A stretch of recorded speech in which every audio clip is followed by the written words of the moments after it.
I pledge allegiance allegiance to the flag of the United States of America and to the republic for which it stands, one nation, under God, indivisible, with liberty and justice for all. Thank you.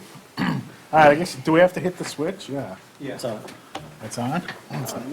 No, that's not us. I guess we're watching the wrong channel. I don't know how to change the channel. Oh, so we don't know if we're live? I think you are live, because they were covering two things tonight. Yeah. They're ambidextrous. Lucky us. Abby Knoll? All right, so I guess we don't know what we're doing. We all got here early for a 7 o'clock housing production plan, and unfortunately, the woman who's going to tell us all about it is stuck in Washington. Is that where she is? Yeah. Ebola? It doesn't do So I guess Keith's going to have to fill us in as best he can. Sure. I mean, So, there's two options. If you would like to postpone your discussion of the adoption of the housing production plan until Jenny Raitt from MAPC, the housing planner who was here a month ago, can come back, And when would that be? do that. So, I'm sorry, when would that He be? said January.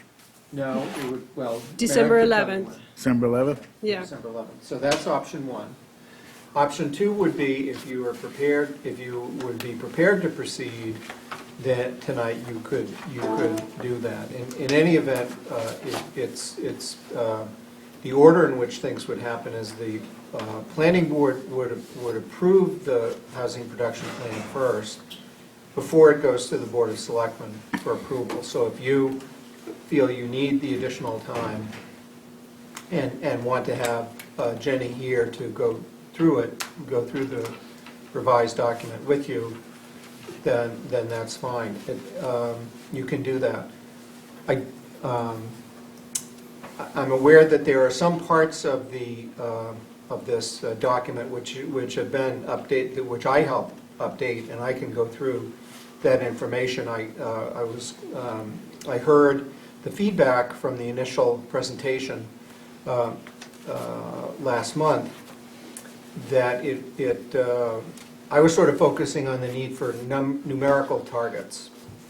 And I still feel that there need to be numerical targets, and as a context for that, we put some information into this report, which had been in some of the presentations we had made earlier in the year, but they weren't in the final report. And if it's all right, I would just want to go through in any event, whether you vote on it tonight, just to share that information. And the first is, as a frame of reference, we've got three tables in the document, starting on page 28, shown here, that just by way of reference, we are currently we are above our 10% goal under Chapter 40B. We are 12.52%, and that's great. We've been there since August. We'll just get back to the last one. We've been there since August, but to back up, 2014, we've been up and down. We've been above 10%, we've been below, and then we came back above. And as of January, we stood at 13.85%, in part because we could still count all 190 rental units that had been approved in February of 2013 in the initial approval of the comprehensive permit for 15 Great Road. As soon as the ZBA approved those in February of 2013, we got to count them. At the time, it was 190 rental units. All rental units count. So we could include 190. As of January, though, what happened is we had ended the year with 291 countable units. We lost 4 to bring it down to 287 because there were 4 group homes in town. We get to count group homes, but we don't control them. They're state units. They're administered by the state. But if they exist in your community, you get to count them. on your subsidized housing inventory. There were 4 units in a group home that no longer existed, so therefore we lost those 4. That brought us down to 287, and then as of February of 2014, we could no longer count the 190 units for 15 Great Road that had been approved 12 months before. Why? Because the building permits hadn't been pulled yet. You can count them right after the ZBA approves the units, and then you can count them for up to 1 year thereafter, and you only continue to count them if the building permits get pulled. The permits weren't pulled, as we know, that by the fall of by the fall of 2013, there was a new application that was submitted for a revised number, total of 200 units at 15 Great Road, 144 rental, 56 owner occupied. The Zoning Board of Appeals approved that revised plan in March of 2014. And the permits, the first permits that were, building permits that were issued, were in August of 2014. At that time, the 3 apartment-style buildings, total of 144 units, building permits were issued. We got to count, at that time, the 144 units. That brought us up to 12.52. So that's just as a reference of sort of where we are.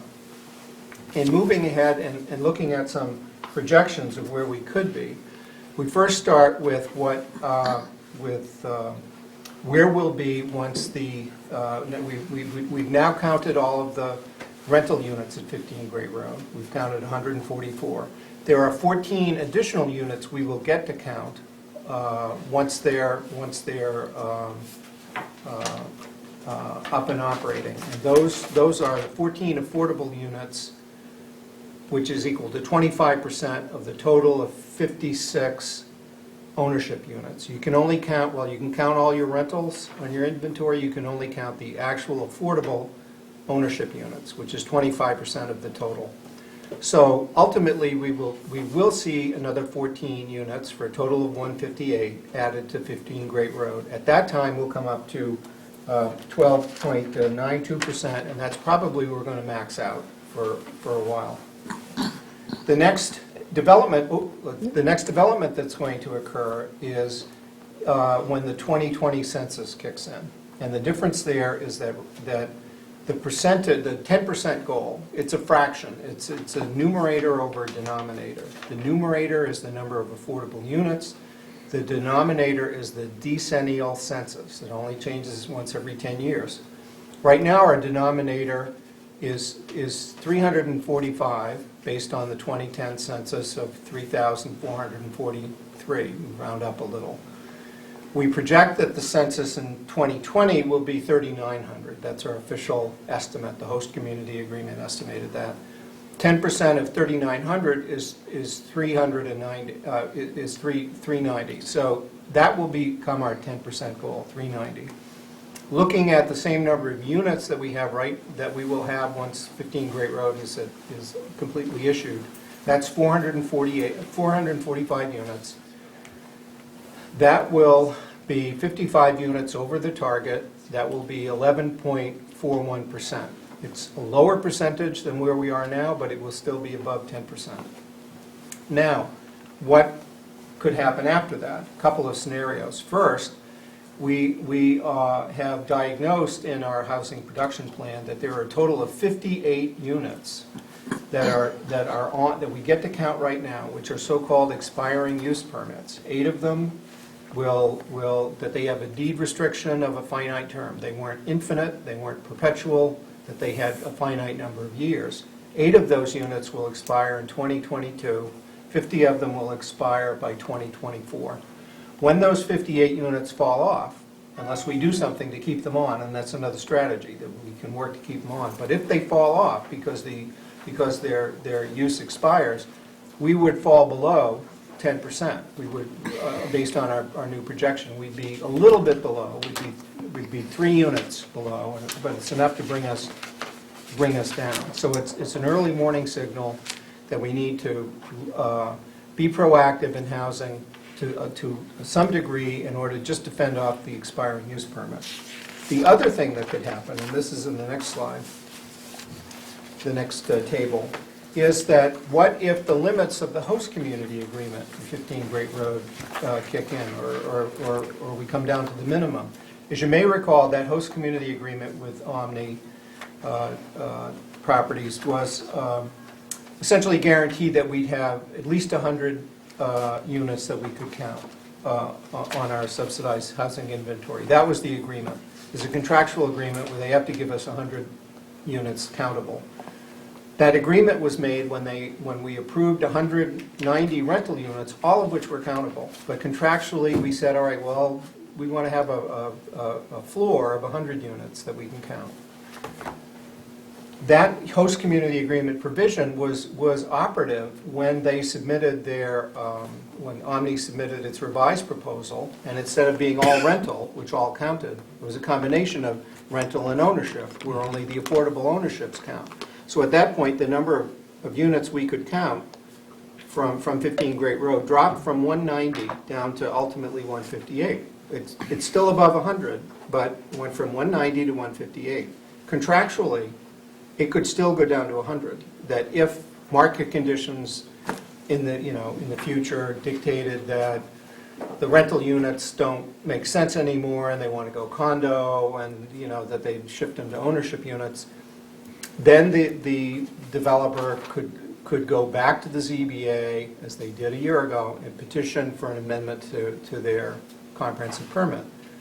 At which point, the minimum of 100 units would be operative in the agreement. So what this slide here shows is, what if 15 Great Road only had 100 units? What if it did get down to the bare minimum? Under the 2010 census, you're still above the 10%. You're at 11.24%. At the 2020 census, though, because we lost those 4 group home units, and they're not in our base anymore, if we came down to 100, we would be 3 short. That we were right on the margin, and this assumes, by the way, that 3,900 is our housing stock in 2020. Might be more, might be less, but if it's 3,900 on the nose, then and we were down to 100 for 15 Great Road, then we'd be 3 units short, and we'd still have to find the 3 units. The next frame of reference is then what's going to happen when these expiring use permits kick in and maximize in 2024. If you lose another 58 units by 2024, then you're suddenly 61 units below, and you're at 8.5%. So the numbers are simply there as a frame of reference that I do think it's important to keep our eye on the ball of the numbers, to know that there are any number of scenarios that could happen where we would need to make up a gap. I think that 61 units is probably the outside limit as a reasonable standard of what we might want to shoot for. You could certainly shoot for less. You could shoot for 10, you could shoot for 20, or we will need to be proactive in seeing how to keep those those expiring use permits still countable. There are some strategies that we can do there to try to keep them on the list by making sure that they continue to be affordable, working with the property owner and to see if we can do that. But being able to keep our eye on the ball for those numbers is the key to remaining above 10% and masters of our 40B destiny. So that's the only point I wanted to make. There's a long menu of options about what we might do in the plan. I think there's a lot of great ideas in there. We can pick and choose from a large menu of things.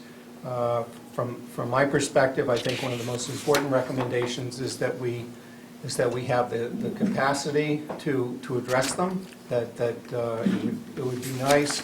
And I'm not volunteering Marin's time, but that if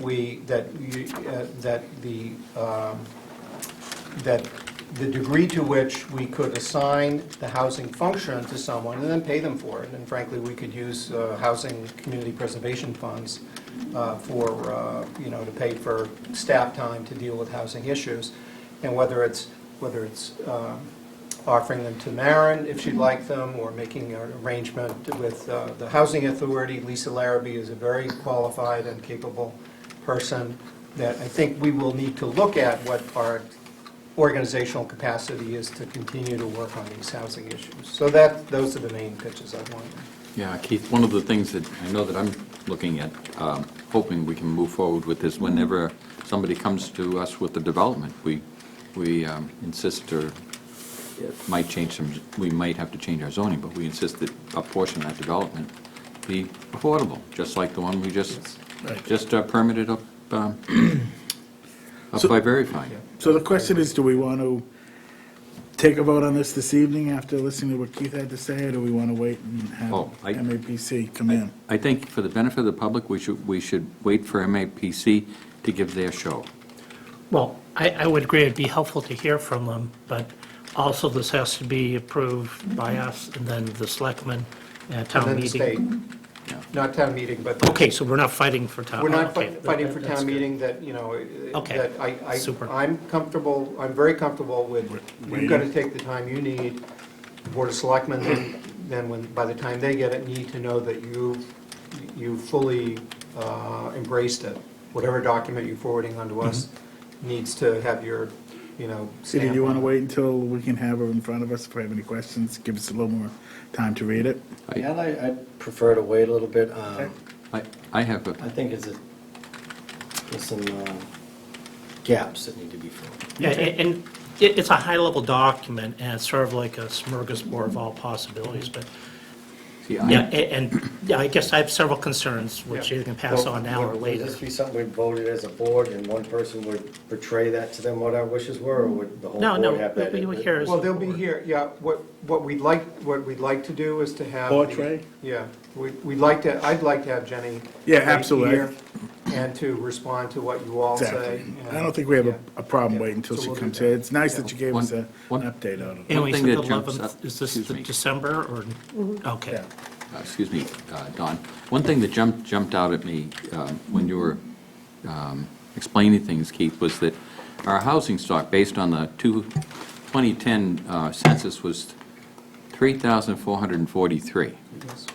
Our projected housing stock, based on the projected 2020 census, Yeah, is 39. 3,900. So that's a delta of about 560 additional houses Right, over the next 6 years. right. In Littleton. It includes the 200 units at 15 Great Road.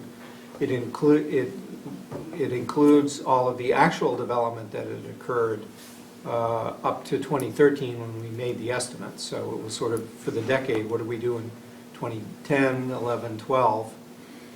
What would the 190 units mean that we were then adding at 15 Great Road? And an average number of units that we would be adding for each year, I think 25 units a year for Yeah, and the rest of the historically, decade, and if it's more than that, I mean, if the Is average that- is more than that. Is that the estimated number, though, about 25 a year for the next 6 years? It was a year ago, that's how we reached 3,900. Okay. it takes us about 10 years to grow 1,000 people. That's historically been about how our growth rate has been, and that's, But this is not a straight line curve, and it's... No, it's but I not. mean, our building permits have averaged 30 a year. Yeah. The available and buildable land It's is even going less and less, so it's going to be harder and harder to build gone. 30 houses. Almost gone. Unless something catastrophic happens and we get, a big farm comes on the market. But, yeah, I think we'll vote to continue this Yeah. until the, December 11th meeting. I'll put Jenny on early again. Okay, great, Um, and. and- Great. Do you want comments now, just to Well, help? she wanted comments before now, so. Right, but if it's you a have lot them- to digest and other things going on. Absolutely. I know even some selectmen are having a hard time keeping up with this. It's a lot, yeah, high-level law of implications. and gaps. Right, Are you so, keeping up with this? um, Are you doing all right with this? What do we think, comments in another Anticipate. week and a half would be So you keep it up? appropriate? Just wondering, must be the other three. I'm sorry, what are you, Another week and a half and get all the comments in, that gets you after town meeting? okay, Does that work? That works for me. Yeah, Okay. Yeah. Thank you. thanks. It's important, it's important stuff, and it's worth doing the right way. Oh, it's very critical stuff, yeah. all right, do we have board, bills to pay, board business, where we have a couple of minutes to spare? Nice to catch. 7:20. Did you tell me, Russell Street's not coming in, Myron, they're not ready? Right. So we have a little bit of time then, okay.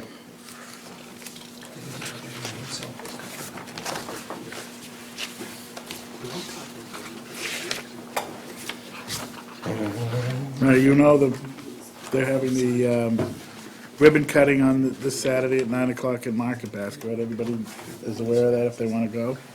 Richard?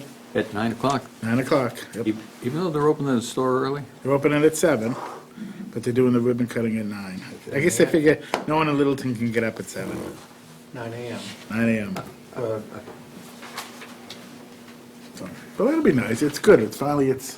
We're seeing progress, and hopefully this will speed up everybody else And getting hopefully in they there. fix the lights at, when you're coming off of Russell Street.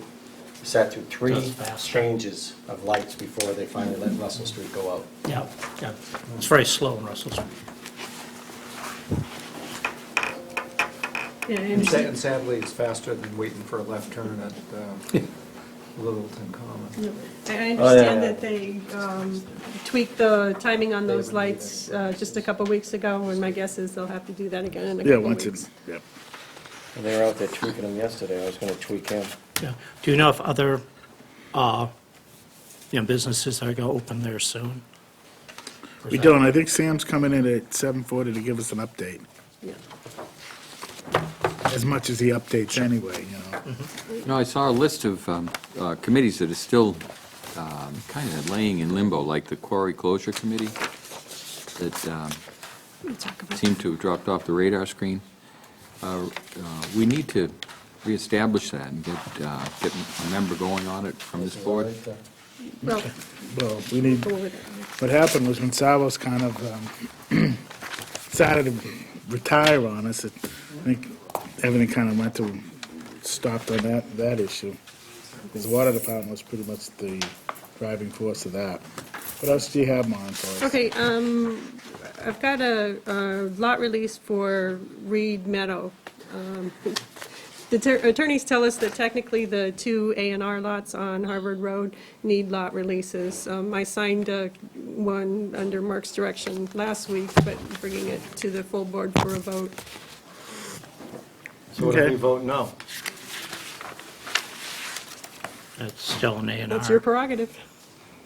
You represent, Peter, you represent a constituency, and that's, if that's the, The work has been completed, there was no bond needed for those, so. Yeah, it's what we I- asked for. And I'd recommend you do it, you only need to sign one. Anyone? I did put 2 sign here, didn't I?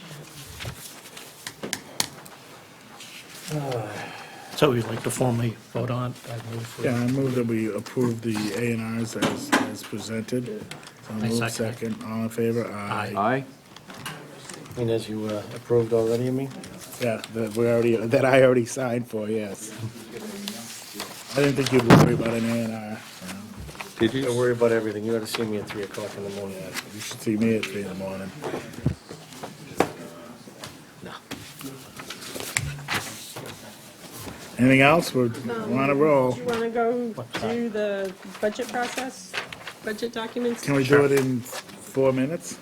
Works for me. Okay. Are you that quick? So that was number, budget documents, 7A. I pass this on. Okay. Thank you. Are you going up to, have you put in for 40 hours? Is that what you did to change the budget? Yeah, they asked for 2 budget scenarios, 1 level staffing and 1 mission. Okay. Certainly enough work to be done to go to 40 hours a week, but Well, I guess we need the 22 grand too.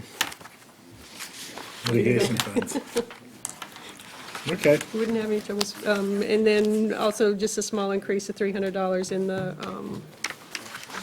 expense line item to bump up the, what am I trying to say? The training for board members and for staff, or for staff. But bump up to how much? To bump up an additional $300 a year. We had talked about it last year. It didn't end up in the budget last year Right. for the current fiscal year, so we're asking again. Good. Great. okay.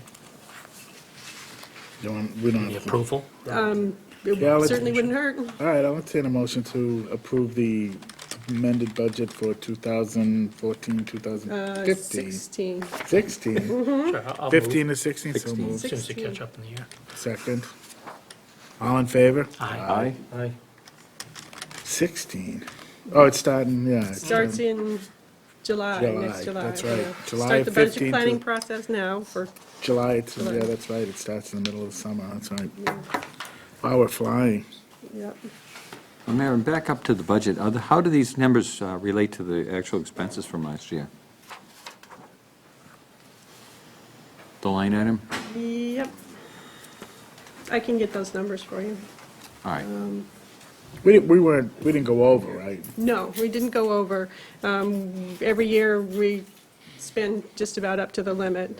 It'll vary between the postage and the advertising and that, but yeah, as a total for the expense line item. Try to make sure we spend it, but not go over. And one of the things that I don't see on here is capital equipment. Where do things like your computer and your filing cabinet and your, Okay, the computer is under the IT budget. okay, Same thing with the phones. It used to be separate. Office furniture would come out of the same expense, somewhere in the expense line item. The trip for us to go to Vegas, where was that in there? That's- I didn't you see it cut in that- there. You cut that out this year? Yeah, this year I Where did. You can go to Everett. Everett? Well, that's not, all right, that's close, yeah. Take your chances anyway. In State Farm. Yeah, in-state, yeah, that's better, yeah. They agree on bus safety. Right, should be going to let me say it again, CPCT training instead. anyway, what else do we have? All right, we have 7:30, we have a public hearing for the wireless telecommunications special permit modification extension, Sprint Spectrum 686 Great Road, Spectacle Pond, the Spectacle Pond site. Oh, who's reading? Speed. Read? Go ahead. Town of Littleton Planning Board will hold a public hearing on Thursday, November 6, 2017, at 7:30 PM in the room of 103 Shattuck Street Town Hall, 37 Shattuck Street, to consider the application for a special permit modification pursuant to Mass General Law, Chapter 48, in the Code of the Littleton, Town of Littleton zoning, wireless telecommunication towers and facilities. Sections 173 through 128 through 173-133. Property location is 686 Great Road, map R24, parcel 15, known as Spectacle Pond Site. Property owners, the Town of Littleton Water Department. Applicant Spectrum LP and its representative CCTMO LLC. The applicant is seeking to modify the existing special permit under the Wireless Telecommunications and Facilities Bylaw to allow specific equipment updates, including 3 antennas and 3 remote radio heads at the same elevation as existing equipment, and associated improvements at the Spectacle Pond site. Application and plans can be viewed at the Planning Board, Town Clerk's Office during their business hours. Any person interested or wishing to be heard on the proposed plan should appear at the time and place designated, that being now. Amen.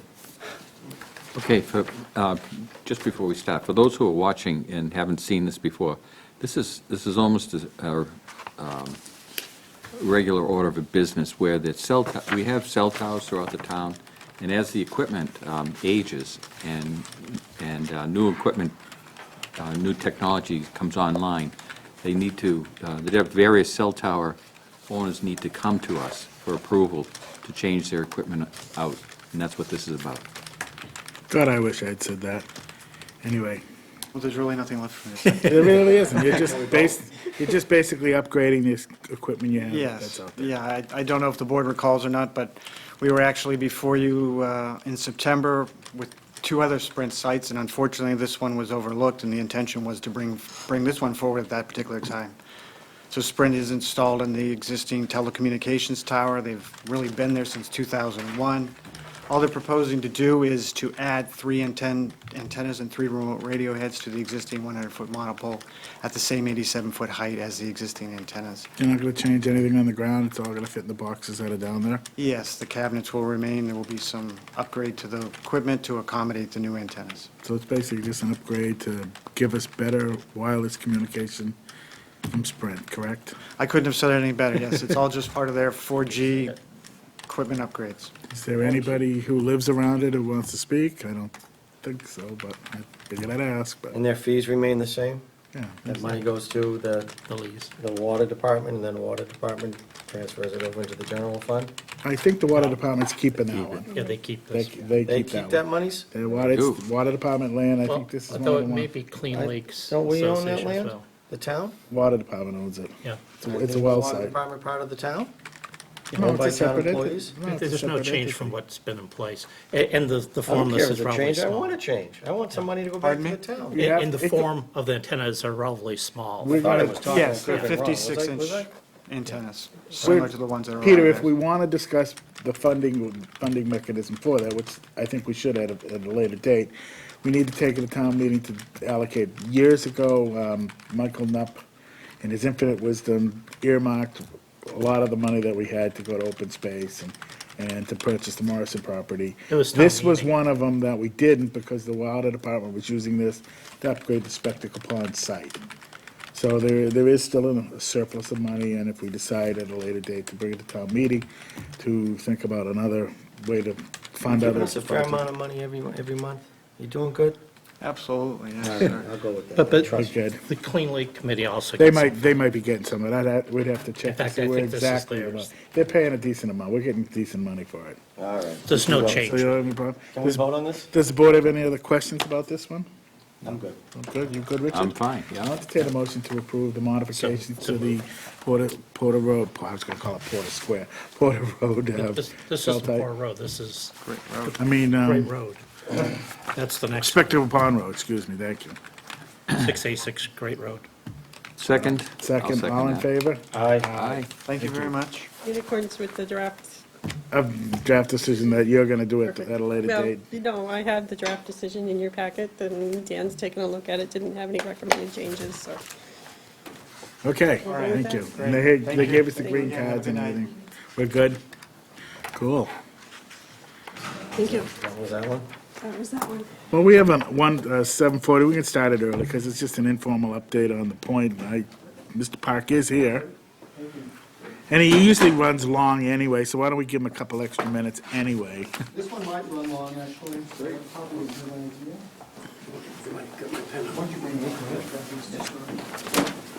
Well, thank you. Actually, 4 weeks ago, I wasn't sure we'd be here for a while, but it looks like we do have one of our first anchor tenants opening. So those of you who have been around the site, you'll see that in the last 4 weeks, our crews have done rather a Herculean catch-up phase of paving, landscaping, striping, safety walks, brick sidewalks, everything that we felt we weren't going to do till the spring. In fact, oddly enough, our anchor store will be opening before the rest of our stores, as we have really scheduled our grand opening event. So this is what I would call a very soft opening of one store, but it'll be, the rest of the stores will be opening after the first. And so today, what I wanted to give you was a quick overview of the plan where it stands today, some of the buildings that are going up, so as part of our quarterly update process. Sharing you some of the things that have happened. Some of them we are working on, so they're works in progress, and we need to actually come back to you, I think, in a little while with some updates on things like the hotel and what have you. But I thought it would be a good chance to sort of just bring everyone up to speed on where we are. First and foremost, I guess, is I don't know if they can see this on the plan too well, but the plan is pretty consistent with what we've done before. We basically have 3 levels, level 1, 2, and 3. The first level has always been sort of the food court, for lack of a better word. It's intended to have the entry restaurants that we have, some of the food services. It has the grocery store that will be anchoring that portion. But it's basically this level with buildings, what I'll call D, E, and F. and G. Sam, Yes. could I stop you there? Could you maybe turn it a little more so Oh, the I'm sorry. audience could see it? Oh, yeah. Because there's no cameras tonight. Yeah. Let me, oh, there are no cameras, I can just. Yeah, oh, there is, but they're. We they're think wa- we're on TV, but they can't see them on the monitors. Okay, so let me do it in color, and then I'll just say whether, these are, Okay. I didn't have the latest plan, but it'll just be more legible. Basically, there's 3 levels of development, level 1, level 2, level 3. Buildings D, E, and F, as shown here, are what we call sort of the pavilion. And essentially, this part is what you see now constructed. We've completed the Constitution Avenue all the way into here. It's been basically, everything from this point down has been completed in terms of all the infrastructure. The Route 119 improvements have been activated. The timing of the signals will still be tweaked as traffic comes online. But I think it's fair to say that, at least what we've heard, I'm curious your opinion, that a lot of people are happy to get off 495 today without getting hit, since the lights are on. Peter's not happy. Oh, Peter's not having some. He's never happy anyway. That's okay, he's, It's okay, what do you mean it's okay? it's good. It's good. It's divided. I want one of those little things I can, Yeah. Opticons. But basically, the updated plan that we have basically has the same configuration. The things that we will be adding to the plan, and we'll share some of these with you, are, we have, we've created the walkway systems. They're being built, and actually, let me show you the one down in DEF. We've now finalized the detail, and I'll just put it down. The DEF Plaza, it'll include fireplaces on both ends for a place to sit. They're actually protected fireplaces, we can't really be that close to them, but they're 2 locations. There are steel and timber arbors that are being built with a series of walkways that kind of run through the building, so that if you go, and I encourage you to go there now because you can see it sort of evolve. There is a 20-foot grade change from this level to this level, the way that the buildings are structured. And so consequently, to make that walkway not feel too intimidating, we've basically created a stairway plaza, and we'll include things like, we're looking to place a movie screen, an outdoor sort of, something that had some liveliness to the pedestrian environment on Building F. And we, obviously have all the benches and the fireplaces to sort of draw people. And possibly, we're looking at some other amenities that are sort of passive, like, maybe we'll have a bocce sandbox. Those details are getting refined right now as we speak. Obviously, there's a lot of outdoor space that you see in yellow. That is, I'll share it with everybody here. There's a space that is shown in yellow, which are also areas for congregating, outdoor seating, what have you. And you can see in the elevation here, we've, I know Peter wanted gables and dormers, and these buildings, the pavilion buildings, the smaller ones, are all been designed with that in mind. So we emphasize the Littleton scale, but as you can see, where the passageways are meant to be this multi-level passageway. And when you look at the second level plaza, which is up here, you can start to get a scale of what's really happening, which is the arbors, and the trees, and the landscaping are meant to create more than just a sidewalk in front of a store. It's actually supposed to create a sort of a congregational area. Likewise, what we have going up on the second level, which isn't in color, you don't have something of the upper level under, do you? No, but we're also exploring, as we get up here, I will leak out that we have landed our cinema, and assuming they, their loan goes through and their financing is approved, we will be building a 9-screen cinema with the ability in the future to expand to additional screens. If this will be sort of the state-of-the-art stadium seating with comfortable chairs. I guess it's been explained to me that they're like the Lazy Boy chairs, so they're sort of the latest, greatest.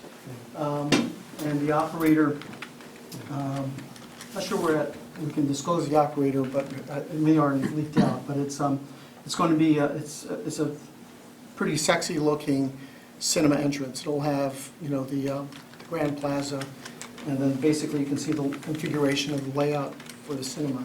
Ah, great. In addition, we've pushed some buildings back, made them a little bit smaller to basically create a little gateway feature. We are working with a gentleman from the Rotary Club who would like to operate a charitable merry-go-round, historic merry-go-round. So what you see here is a place that we will provide power and a pad for him to provide that, and it will be we won't make any revenue on it. I think our rent to him is like $1, every 10 years or something. But the idea is that, by creating some outdoor amenities, now we are not going to build or operate merry-go-round, but Jim is pretty excited about getting that done, and he's already exploring it. In addition, we have created what will be sort of a specialized parking area that may include things like some outdoor, market pavilions for seasonal stuff that occurs on here as well. Other than that, it's pretty consistent. We're trying to combine some entertainment and some of the fashion uses on the other on this level. And the way the whole center has now been merchandised, it's essentially sort of the food and market basket included, followed by sort of the general merchandise, which we've started to build, and then followed by the fashion entertainment. So this area is now being graded and excavated, as you see, and we're pretty close to, within, I would say, 4 months of earthwork, of completing at least everything down to the right grades. So our overall schedule is to open these three buildings. This building will open this weekend on Saturday. These buildings will begin to open in January, with all of them open by May 15th. Once those buildings are completed, these two buildings, C and G, are slated to open by the fall. This one being a little longer to take because it has to require some additional work up on the next plateau, followed by this being 6 months later. So right now, what you'll see, if anyone's a web browser, is the ad campaigns for leasing will be marketed this upper level really starting now. So we've really only focused on, as you know, our anchors, cinema, the grocery, as well as our restaurants, because we think restaurants will create a major attraction, sort of define the center, and we're trying to stay with some more, I guess, unique concepts in food, not just the national chains. We think there's a lot of places on 495 you get national service. We may still have one or two, but as of now, we have a nation cuisine called Tulips. It'll include a hibachi grill as well as sushi. We have Tavern on the Square from Cambridge. We do have Starbucks, which is public now. We have no drive-through, but I know that was. We have some frozen yogurts, which I think there's. Hopefully, we chose the right one that survives the frozen yogurt wars. We have a Southwest Tex-Mex concept going in, as well as possibly one burgers, and then we have one white linen restaurant that we're looking to execute the deal over the next 30 days. We're negotiating right now with them on sort of the final terms. That will be a steak and seafood place. Local resident on 119. Nice, nice. And then we'll have some general merchandise up here and on this location as well on both levels. We have still preserved the ability to provide some office, so we are actually looking at doing some executive office suites, more because of the demand from IBM and what have you, to be the upper levels. So we think that adds a good mix to it. And pretty much what you see then will be hopefully all come to fruition by next September. Probably more importantly is the hotel. Let me go through this one. As an update, this is a concept plan that literally is just off the press. As you know, we had an agreement with Hilton to build a 115-room hotel.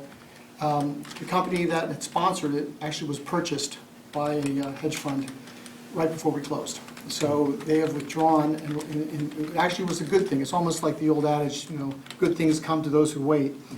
We are now. Good things come to those who work with patience. Oh, is that what it is? See, thank you. I just wait. I guess we do work a little bit. But we have basically reached an agreement with Marriott. So it'll, actually, I think it's a better hotel brand. It's Marriott Courtyard. They've insisted, and what we're working on right now, for those who want to see, is, they're very insistent on having green space and outdoor space. So It's a very tight site, so they're right now working on the details of how that looks. They have approved the location, and the developer is a local regional hotel operator. And he is looking to start construction as early as January or February. And what that will mean is we'll be back with you to show you the differences between this plan and the prior plan. We think it's better because it's a smaller footprint. The last plan was very large suites and took up a lot of land area. This one actually creates a little more open space. I think even Conservation Commission will be happy because some of the stuff pulls away from some of the wetland areas. They have a little bit more amenity space tied to the project, so we're hoping it's a minor modification or an enhancement, for lack of a better word. But we'll come back to you within hopefully the next 3 to 4 weeks. They're working on the actual design plans to try to raise this to the same level. They'd like to get planning board sign off before the holidays so that they can actually close on the land and start construction as early as the winter. So if that's the case, Sam, make sure that the guidelines are to have the appearance of low in scale. It's a four-story building. Yeah, what they've done here, it's, I don't have the elevation, but. There's ways of doing it architecturally. Yeah, this will feel much less massive than I think the last one did, and I know Mr. Scott had some concerns about that. But we've tried to stress to them our whole architectural concept, which is the outer buildings are slightly more flat roof than the internal buildings, but we have upped the amount of gables and stuff that we've placed on these. And in fact, you have building G, real quickly, one more. And you'll convey to Marriott what you've heard and our concerns in the last hotel. The G building. Oh, that's right. One of the things we have done, by the way, Peter, is on this building here, which was a very high-tech looking building, knowing that the hotel will be a slightly more high-tech than the inner pavilion buildings, the architects have changed this building and have included more gabled roofs on it, so that all the small buildings, the 5 that are being built in here, pretty much share the gables and dormers, and the surrounding, what I'll call Main Street buildings, have more of a tech look, including the hotel. And again, that's where we're kind of branding it as the difference between, it's the point where technology, history meet. And so there's some high-tech, there's some Littleton scale, and, that's what we're trying to emphasize. Sam, are we still pushing the local materials like clapboard appearances as opposed to brick? Yep, there's some brick, I think, on the Marriott, because that's a standard for them, but we have got them to agree to some of the clapboards to sort of get that look. Stone, same with all of our buildings. If you've seen Building F, that's the one that's actually almost done with the first tower. The second one's just at steel, but that will have similar towers. Yep. Those big those steel structures are actually the towers. So our architects are working with their architects. great. I will say Marriott is a little bit more stringent about its guidelines, but I think you'll find that I personally think it's a lower scale, more appropriate sized building than the former Hilton model. So if you look at, you have the DEF, are these it? This is the front of that. Oh, just take these two. So what Richard was referring to is all of our buildings that are in what I call the pavilion areas are designed with gables, dormers, clapboard siding, awnings, and things that provide even stone. It may not be the right stone here, but if you drive up there now, you can see we got, even the larger buildings to incorporate stone. The stone is much better than brick, in my own personal opinion. Yeah, and and even on the, there's some contrast that we like between the two, but the roadway coming in, all those gray concrete parapets are actually being rebuilt in stone. We just couldn't get it done before the frost season, so they'll be done in the springtime, and they'll be lit to sort of accentuate the stone features. As will our signage. Let me just grab this one. This will be back to you shortly with, when we were here with our special permit, one of the key things obviously is the signage, the exterior signage, the pylons, monuments, and I know we had approved an envelope of some size, and it's in the, I guess it was, we had approved the dimensional requirements as part of that special permit package. Right now, we're wrestling because some of the alternatives for the signage are different than this. So we're kind of working with them now to try to see if we can get back to this size. We just assume not have to come back and open up the permit on that. So the trick is it's much more complicated science than just saying make it that size. You know, there's certain letter sizes that can be seen, certain logo sizes. So we're kind of wrestling with them now, but the, sort of all of the features have basically the stone, the idea that we've used a lot of wood in the arbors and what have you to bring that out in the bannering, I guess, of the signs, as well as some of the tech part with it. So those are all, they're rather expensive signs, and frankly, they have individual letterings and hello lights and what have you, and they're all made out of stone and real materials.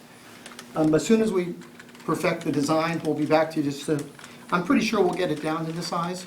It may mean we knock out a few of the tenants and just don't give them sign coverage.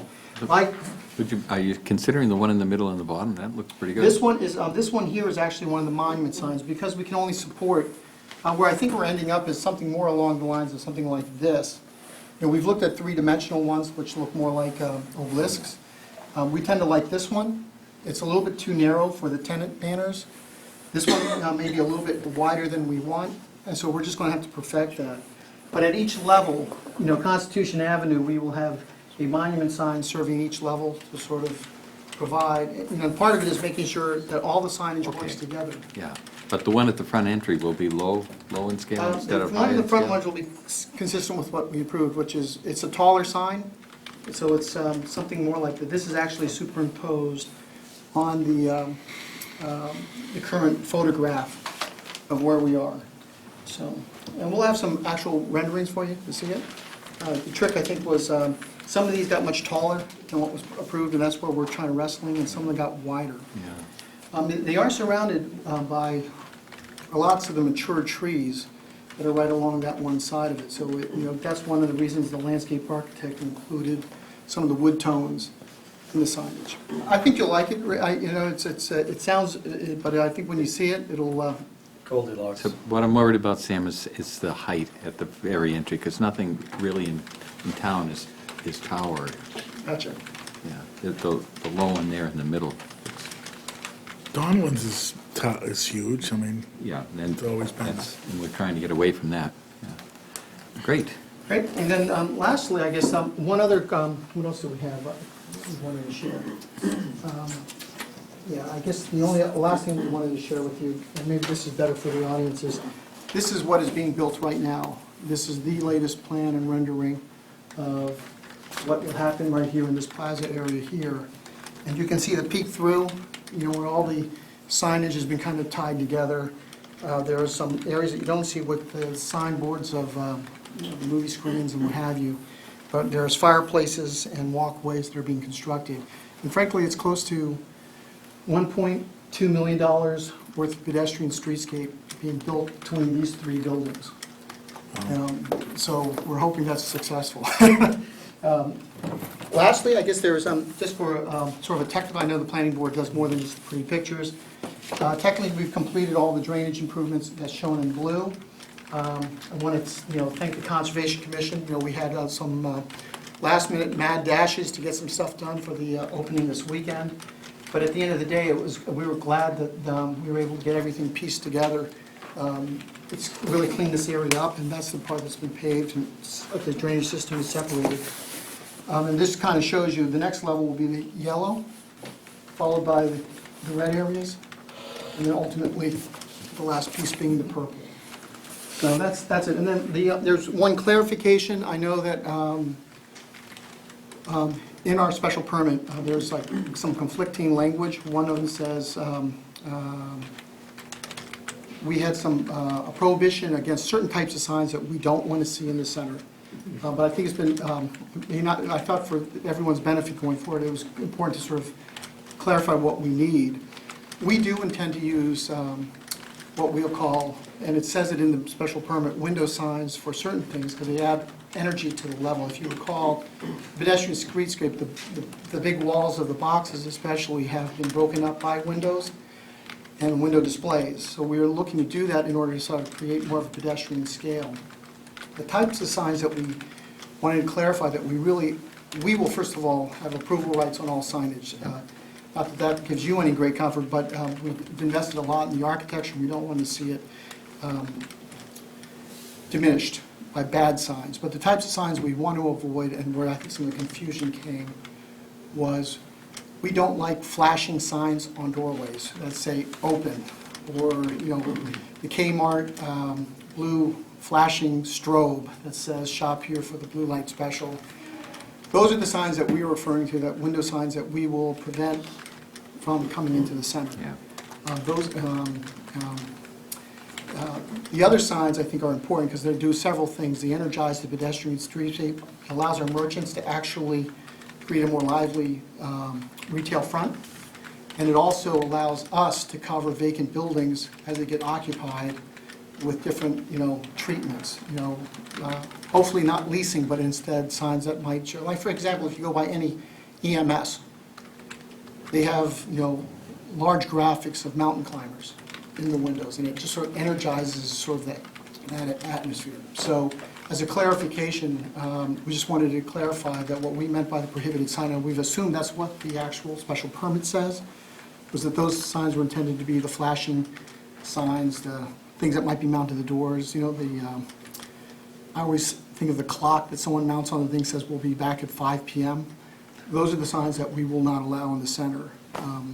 But other than that, like merchants, we would like to encourage them to be able to put signage in the windows, because frankly, these merchants want to invite people in, so in reality, very few of them want to cheesy up their front. So we, plus any sign that they do has to get approved by us. So that is probably the only, what I'd call legislative thing, or I guess, action that we would like to just clarify more on. So you're talking about inside window signs, like Inside window signs. Yeah. you see in any halfway decent retail. I mean, they're pretty establishment. consistent. You do a pretty good job, actually, throughout your whole downtown. A lot of stores have them. I don't know if they know that they're, may or may not be prohibited. I think the confusion we had is we said, we've done one really neat thing. We control the amount of signage based on 10% of the building area. So that really means no more than 3 square feet per linear foot of frontage. And that means you can't just plaster, the odd lots, the type signage up there. So it's always limited to that square footage, but we like to encourage as much graphics and merchandising as we can at the street level, because it's how merchants get people into their centers. That's right. So you're saying for window signs would be no more than 3 square feet? It's, actually, it will be less than that, because it's 2 square feet per linear foot is what we allow for the actual store name, which means it's generally less than 10% of the building.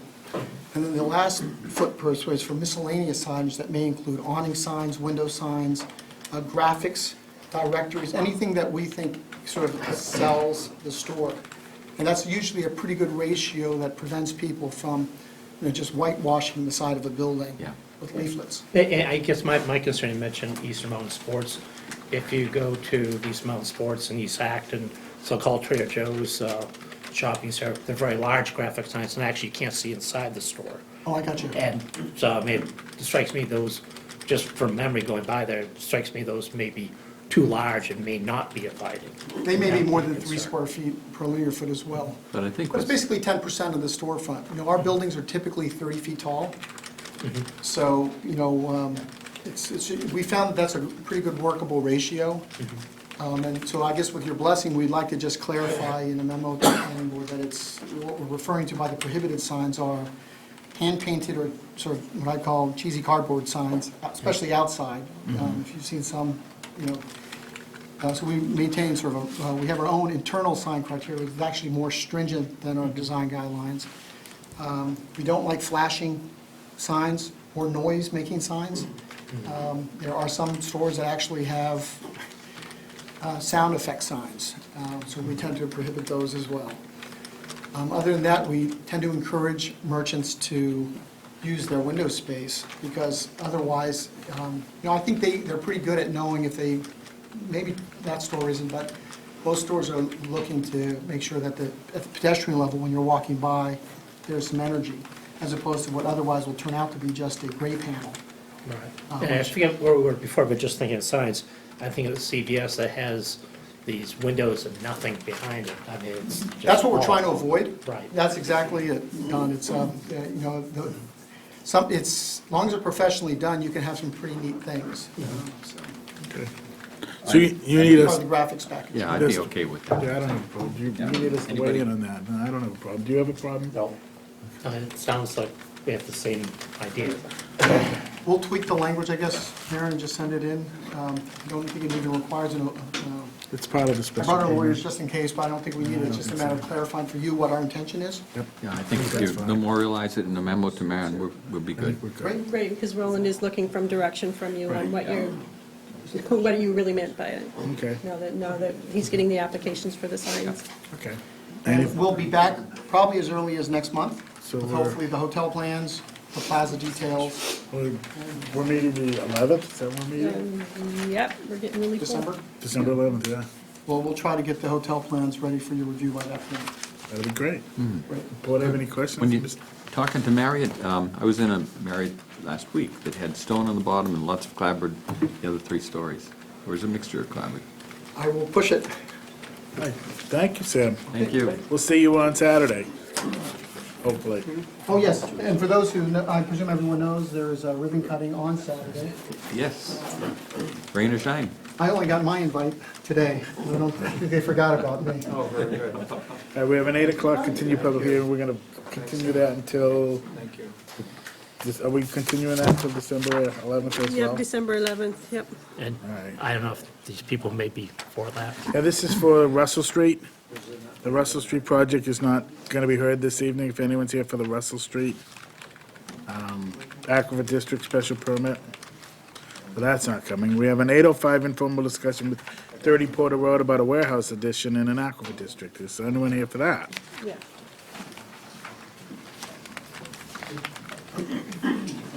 Didn't they come here once before for this?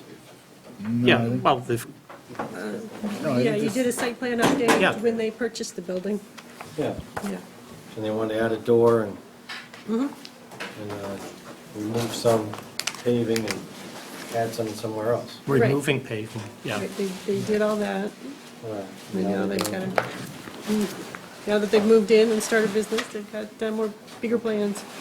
Yeah, and they mentioned they'd be coming back. Well, you better hurry up and catch us while we're in a good mood. Who's in a good mood? Or not? All right. Okay.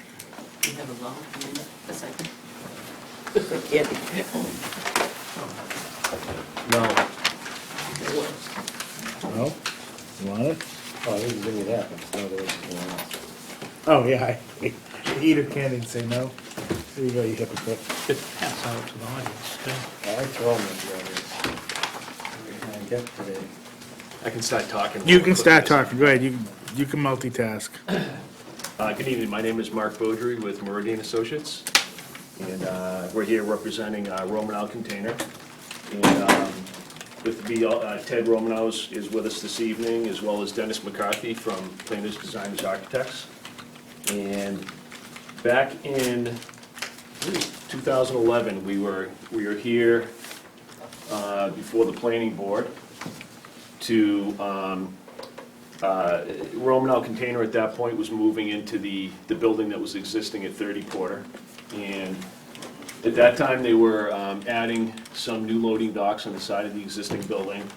And at that time, we did some pavement removal to stay below the 30% open space requirement, or impervious cover requirement, I should say, in the Aquifer District where this site lies. That's good.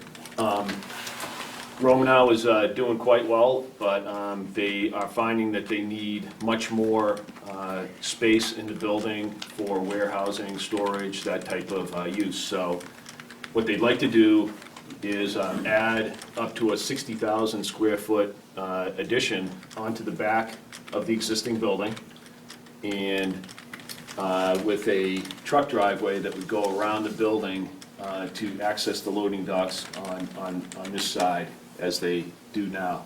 Currently, the existing building is here. It's about 106,000 square foot footprint, and parking in the front, parking on the side, and trucks go around the building this way and then back into the loading docks in this area right here. With the addition of the I think they were right around 29% lot coverage currently, so 29.2%. So obviously adding, there was a little bit of a cushion left to get up to 30%, but obviously these proposed improvements would put them above the 30% lot coverage. So what we are proposing to do is to remove impervious cover from the site to offset those additional increases. And there's really a lot more parking on this site right now than is needed for the proposed use. Romanel Container right now, I believe it's, Ted, correct me if I'm wrong, but I recall it being 68 employees in the building over a couple shifts. And they're not proposing with this building addition to have any more employees. It's really just gaining space for materials, for storage, et cetera. So they have way more parking than they need in the site. So what we're proposing to do is to remove 52,700 square feet right here, an additional 4,300 here, 716 there, and the existing driveway across the back, which will be replaced. So I've got some calculations here for you. Oh, good. How big is the addition again? 60,000 square feet. And how much impervious are you gonna remove? We are removed, well, it's shown here in the calcs, but Thank you. so the impervious cover right now is 263,965. So we're looking to remove roughly 66,000 square feet. And then what we're showing, that's shown in the top part of the table. In the bottom part of the table is showing where we would be proposing to add impervious cover back in.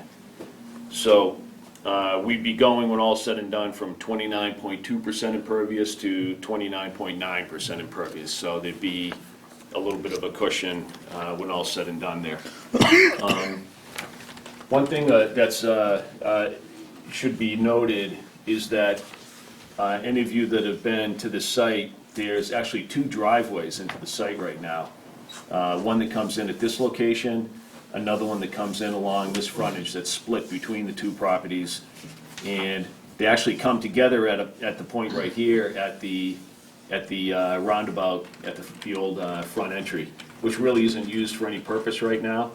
The entrance into the building is actually on the east side over here. So what we're proposing to do as part of that pavement removal is to get rid of one of those two driveways that kind of come together at that point and just have this one single driveway at this location. So that one doesn't have much of a turning radius at that location, so part of the impervious cover that we're looking at, the 230 square feet that we mentioned in our table, is actually adding a little bit of pavement right there to get a better turning radius into the site for the trucks that are coming in. So before we prepared definitive design plans and got those submitted to the board, we just wanted to make sure that we were all going in the right direction here as far as dealing with the aquifer district, and just wanted to get any feedback from the board before we actually submit. Is it Mark? Here. Yes. Yeah. When you're removing the impervious pavement, or the paving, what are you putting back? That'll be grassed. Oh. Yeah. The parking that was removed in these two spots back in 2011, or that construction I think was in 2012, that was grassed over. So there's still gonna be this tree buffer along the front here right now, and that'll be turned into basically a grass space. Now, the new roof, or all the roofs, what do you do with the rainwater? How do you capture that, and how do you handle that? Good question. What we'd like to do actually with if it turns out to be practical, is there's a large stormwater basin at this location here that basically takes all the parking areas. What we'd like to do is have that roof area that's actually better quality runoff, as you know, than this parking surface. have that clean runoff go into the existing stormwater basin, it would be an even trade. So there should be, adequate capacity in that basin to be able to do that. If we find that, when we get into the design, if it's not practical to do that, then we'd be looking at doing a stormwater basin possibly out in the back. That would, take that runoff and mitigate it before going down into the wetland system to the west.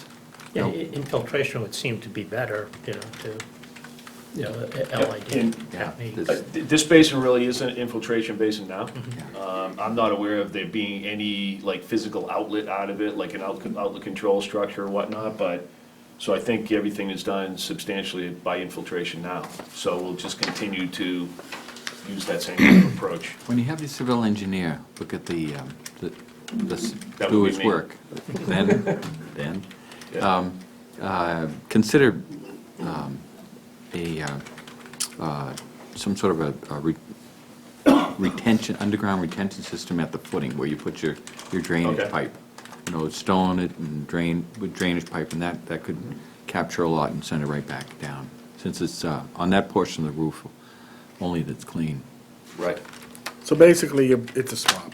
You're taking Yeah. impervious out, Yep. building a building, which we think is great, because that means you're doing well, you're expanding, and They want to stay in town, obviously. I think we can, like that. And there is still, you've got a lot of land set aside. That was the old digital building, and there's still a lot of land left in its natural state. It'd be nice if you turn excess parking into green space. Yeah, no questions about parking. You're gonna remove the Y on the right, correct? Is that what you said? Yeah, that's Yeah. driveway Yep, in it. we'll remove that driveway on the right-hand side. Is that green area big enough to put a soccer field in? I had thought about that, but it doesn't look like it really is. Just asking. Good question. We can talk to the owners about that. Town's looking for every square inch of soccer space we can Maybe get. like Roman. Maybe a non-regulation one, but it's, It's thought. Just a great community. I don't see a problem. You're monitored now as it is, as part of your special permit. Yeah, LID techniques. that's a are great good. question, actually. Good Filtration. point. Would the board actually like to do this as a modification to the existing special permit? Is that the way to do I it, don't or? think we'd have a problem with that. Would the Okay. board have a problem with modifying the existing special permit that's there? No, Is there a fee involved that they're trying to circumvent? Wouldn't think of it. I think they're trying to simplify it. Yeah. Right. I don't Go figure. think we have a problem with that. When do you think you're gonna be coming before us for this? Hopefully for December 11th, I think it is. Okay. All right. So we got some work to do. We've got the topographic survey done in the back, because the original survey didn't go much beyond the back of the driveway, so we're getting this completed now, and we'll get the design work done and get Great. it to the board by the end of the month. We'll send that up for peer review and we'll go from there. You think it'll definitely go peer review, or? At least have them take a cursory look at the Okay. drainage. That's probably about all we're gonna look Okay. at. Yeah, the infiltration is something I Just, think. something like that. And that Not a whole lot, because you've already done the whole Drainage. site, but just the drainage. Okay. foundation drainage system. Yeah, That might what help a Richard's saying, it's best to put it directly into the ground, right where you get it. We probably have some scuppers in the back Yep, that would be drain- dropping down and could go Dry into well. that system. You could work into it. That's fine. Right, as opposed to doing internal drainage. They'd actually prefer to not have internal drains within the building that forklifts can hit and all this other stuff, so. French, Pitch it, Try to pitch keep it it to the clean. back. French drain right down to the footing. And Thank pipes you, and look all. forward to seeing you on the 11th. Good. Sounds good. Okay. Thank you. Thank you very much. Yep. Yeah, Littleton is Richard, the booming, building, we're you know growing. that too. Yeah, more and more. All right, we have nothing left, we're all done. No, I'm just Yeah. kidding. We have 8:15, public hearing, major industrial, commercial, special permit, public hearing, water resource, special permit, site modification, distribution center, lot 2. This needs to be read too. Lots of writing.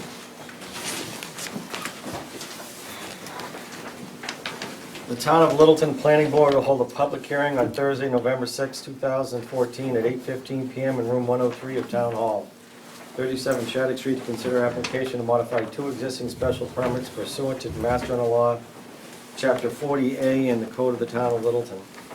The application is to modify the master plan special permit and water resource district special permit to allow construction of a 450,000 square foot building at 3 Distribution Center Circle instead of the previously approved 360,000 square foot warehouse. Under sections 173 through 61 through 173-64, Aquifer and Water Resource District. The sections 173 through 86, 173 through 89, major commercial or industrial use of the Town of Littleton zoning bylaw. Location is 3 Distribution Center Circle, Assessors Map R21, Parcel 9.1. Owner is Mass Industrial Littleton LLC. The applicant is Condyne Capital Partners LLC. Did I say it correctly? Yes.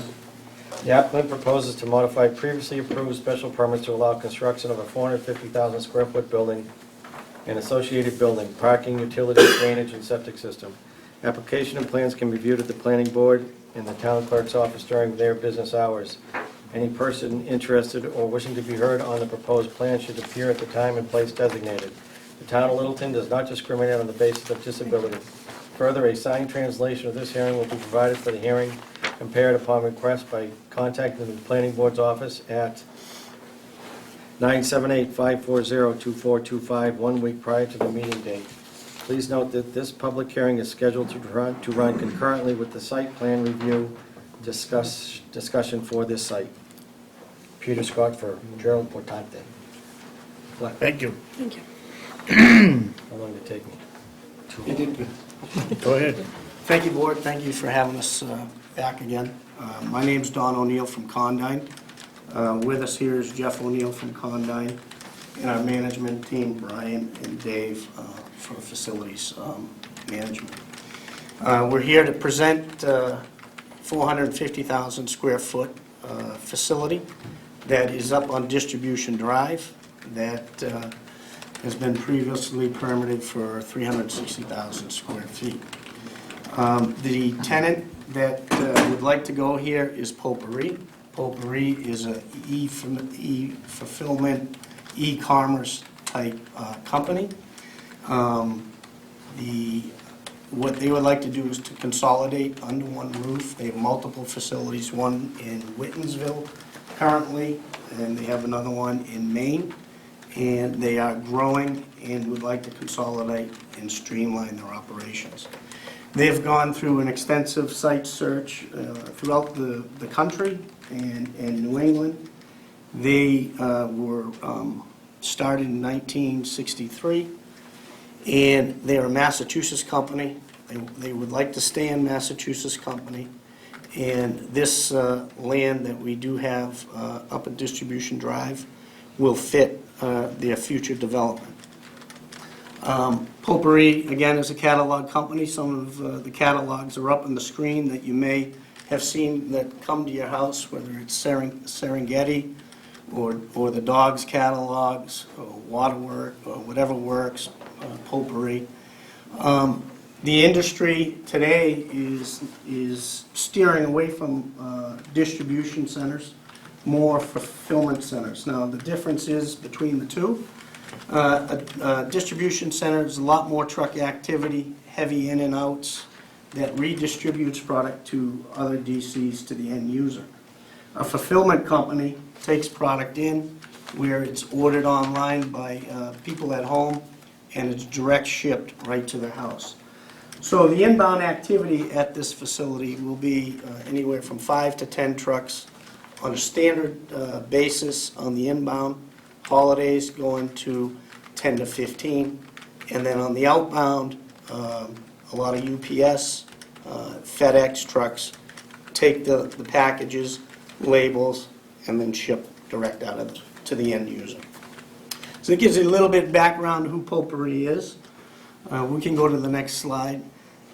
For a lot of you that may not know the area, it's kind of hidden up there in the dark, but we own the top left. You'll see a building there that is 250,000 square feet. That was phase one, And you'll see on the top two left corners, it used to be a concrete staging area, concrete plant for planks and what have you. When we went to Phase 2, the bottom left, we added another 250,000 square feet. That brought that building up to 500,000 square feet. In the interim, what we did is clean up the two blighted sites where we have two ground solar arrays. We put a complete solar system on top of the building and clean that area up. Now, as we migrate down to Phase 3, we're going to call this project a part of the Phase 3 project. Phase 3 is a staging area. It's already been a disturbed area. We want to clean this area up and put the 450,000 square foot facility here, where it's already been permitted for the 360. The vision of this facility, you'll see in the bottom right, is insulated metal panel with front entry with glass. A little different than the current building is tilt-up concrete. The efficiencies of metal panel help attain the R value a lot more efficient than the tilt-up concrete, and we have a feel that it looks a little bit better, stays a little bit cleaner. Be white, maybe blue accents, tinted glass, just give you a feel. So as we wrap around the distribution drive, you'll see what FIBA has done already, which has done a nice job on the front facade, cleaning up that site. And as we come around one side, FIBA comes the other side. That would clean that whole area up and be something that Littleton would be proud of. As you can see, we placed the building on the site. Again, it's 450,000 square feet, 40 feet tall. It will have 18 truck doors. It will have backup generator. It will employ about over 400 people. Currently, when the tenant moves, they'll retain 227 jobs coming here. It will offer 130 new jobs to the area, and then on top of that, during the busy season, additional 200 full-time jobs for the community. So with that type of activity, the services around town will benefit from it, whether it's gas stations, restaurants, hotels, what have you. I think it's a plus, as well as not the significant heavy traffic that a regular distribution center has. If we can go to the next slide. A little bit what is happening inside this building. If you look to the far right, the darker area, that's all narrow aisle, single racks, stored 5 high. And that's all wire-guided machines. On the left will be future mezzanines, so they can handle their growth with acquisitions. It will be 2 mezzanines high within the building. The whole system is run and fed by conveyors. There's a significant amount of investment inside this facility of capital investment, around $14 million. That's a significant amount. The tenant, we will own the building under Condyne Capital Partners, and the tenant wants to have a long-term lease of 12 years. That type of term and tenant, you won't see that around too much. This is a great opportunity for us, but as well as the town. Their commitment to invest that type of money inside the 4 walls is, they're staying, they're here for good. To move out that type of investment, it doesn't happen. To the left are the mezzanine levels, and they do the pick, they go put the products onto the loading belts, the conveyors, and the conveyors bring it to the top left-hand corner. There it gets tagged and then goes on to the UPS trailers. So this is the shipping side, and on the right, the receiving side. Out front, we have 15 trailer storages, which is not significant for this type building. And then on the far left, we have parking for the 400 parking places. Inside the facility, the office, they're going to have 20 to 25,000 square foot of office. It will be a major call center, a major data center with backup, and a full generator to support the whole facility in major storms or ice storms. So the systems and conveyors can continually work while they have backup for the main computer systems. We have submitted our documents to Green International. The civil engineer is works with us, and it is in-house, and he's been going back and forth and has submitted those documents. So I think that is under review. We have submitted to MEPA, anticipate hearing next week on the MEPA, hopefully approval, but it all looks like it's going in that direction. MEPA came back with one modification. On the bottom left in the parking, you'll see some dark areas, and they would like us to use pervious pavement in that area for the parking. What that does is water hits the pavement and it just goes right down and drains. There's a little special maintenance program that goes with that. And then with the town approvals and input, we would like to move that to the ring and fire road on the back that won't have, let's say, the sanding type activity. The pervious pavement, you have to vacuum, there's a maintenance program, and with the employees getting in and out of the cars, we just feel it's a better use to use on the ring road.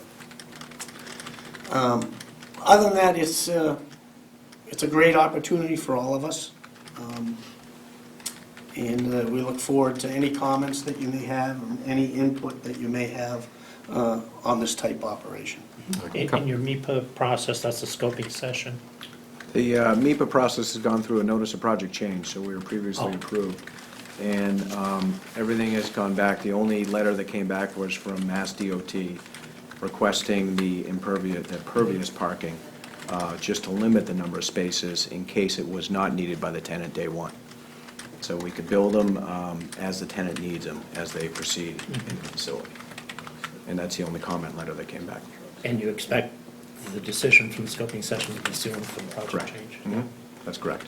We anticipate that next week. And Conservation, we will be submitting the NOI in the next couple of days. So were you looking to eliminate those spots and use the pervious pavement on the ring road? That's instead? correct. We think there's a better use to take that pervious pavement and apply it to the ring road for fire access and life safety equipment that goes around. That way, there's a little less maintenance, and it's going to protect the pervious pavement long-term versus Absolutely snow agree. plowing. You won't have the salts or Right. anything or oils coming from the cars. The drainage, there's a drainage structure within that area already, so hypothetically, if it did plug up, it's still designed to work with the drainage from the front parking lot to the side parking lot to the back. But again, it's a maintenance thing that you can salt it, but you can't plug it up with sand. Is it a retention system as well? Or it's just, are you going to have the 2 foot of gravel underneath the pervious pavement? It requires special underground with the gravel, the Okay. layer of sand, so the water. We'd rather see you not build a pavement. If you want to put it as an expansion for parking, if you need it, just don't build it. Rather than go through the expense of pervious pavers and everything else, we don't really, Well, they'll need to put the pervious pavers anyways, in case they do build it. no, we can approve it as an expansion area and not build it at all, correct? We could approve, and you folks could approve it, but Correct. we could mark it as future expansion space as the tenant needs it. The tenant won't need it day one. In time, they will need it as they continue the growth over I there. think we'd rather see you not build it, Right. and then if you, in future, you just build it as you need it. But the pavers around the ring road, the pervious pavement around the ring road goes in. That would If they be do that, correct, then they yes. simply eliminate that area over there. I think I'd rather see the road, as you spoke before, do that pervious and alleviate that there. And if you don't want to build the parking over here until you need it, that's great, but I'd rather see The road behind it being pervious. be it pervious. Exactly. They're taking this pervious area here, that they said that's what they want, well, they don't want, obviously because of the sand and such. Make it back there, put it in, it's Right. tight. And then because then they're gonna have to come back to us, we're gonna have to look at what they are or they aren't doing, and someone's gonna have to watch them, and so, put it in, and then expand your driveway, your parking spaces you As need. needed. Now, it gets plowed in the winter because it's fire access. It can get plowed, there's no problem with that, on that back ring road. As you see, we have regular pavement, pervious pavement, regular. By eliminating that and put it on the back ring road, the better off we all are. Just And wanna- and it And does its everyone's, job. the engineers are all hunky-dory with that, as opposed to that particular area. Is that a low spot where things gather? Where No, water wants it's to just go? a designated area. We're draining this way, so there's drainage structures in that. And under the, I would say, the MIPA documents, they focus more on parking counts and stuff. And this was approved with them, and then they say it's up to the town's discretion where you put that pervious. If that be the case, then I like the thing we just discussed, but as long as that's not a collection area for water for that special purpose. It's just emergency access so the fire department can get around the back. No, the road in the back is, the thing on the side, build it as you need it. So We'll approve it, we'll do the drainage, you go through all the calcs, everything's done, and we'll put a note on the plan, we built as needed. Where is, Go ahead. another question, where's your generator? Generators in the front, if we can zoom in, it's, I think I can do that. So, all right, in the middle of the building, you'll see a black spot. Where is this? There's offices to the right, that's for the shipping and receiving. And to the left, you'll see a generator staged out in the lawn out front. Okay, And it's front face to the building, yeah, it's not on the neighbor's side. no, that's, and it's close to the utility rooms right here, the electrical and That's fire fine, protection. yeah. You're gonna have an That's- underground tank to support that, No. or you're gonna use natural gas from the street? We're gonna have a diesel generator above ground with the tank Double tank. underneath, double tank. Okay. And we'll probably have a 24-hour runtime, and we'll keep the facility running. when you were Secondary here containment. last, I asked about. Inside the um, tank. More green Okay, not the wall. in the parking areas. Yeah, I think, I didn't see it, I don't see it on this one. Probably I think on the left-hand side, there's added green areas. What was the question? Mark added more green areas in Yeah, the parking more area. green and trees, yeah. Islands, He added islands down below on the side. no, down, all those islands. All right, And and he submitted those with the new documents. we'll see trees on those when Yes, it comes back. Makes it much more attractive. We've carried an allowance of 100,000 for landscape, seeding, grass. We've carried an allowance for irrigation. Peter, By you had well, a question, not- Peter? Not by domestic water. Got it, okay. You've asked us for a waiver from the fee, 22,000. We permitted this 8 years ago. You paid a fee back then, right? And it's a $9,000, 90,000 square foot renovation to the existing building. You're gonna give us 300,000 in mitigation fund, used for recreation, if this all goes through, correct? Yes. How does the board, Mitigation. how does the board feel about waiving the $22,000 I see fee? the waiving of 22,000. Yeah. What is, Bob? It provided quite a bit. Yeah. Okay. Are you, This is going to outdoor recreation, is that correct? That's what you're earmarking it for? Okay. Soccer and football and lacrosse? Correct. the mitigation, That question gets directed to the board of selectmen. yeah, Yeah, that's part of their, the mitigation, providing quite yeah, a bit. has nothing to I do think with that's us. the real concern. No, it I'm doesn't. good with waiving the 22K if that's what we're asking. all right. I'm So you've sent it to Green. Right. I'm not. Property's also getting a tax break of $3.5 million.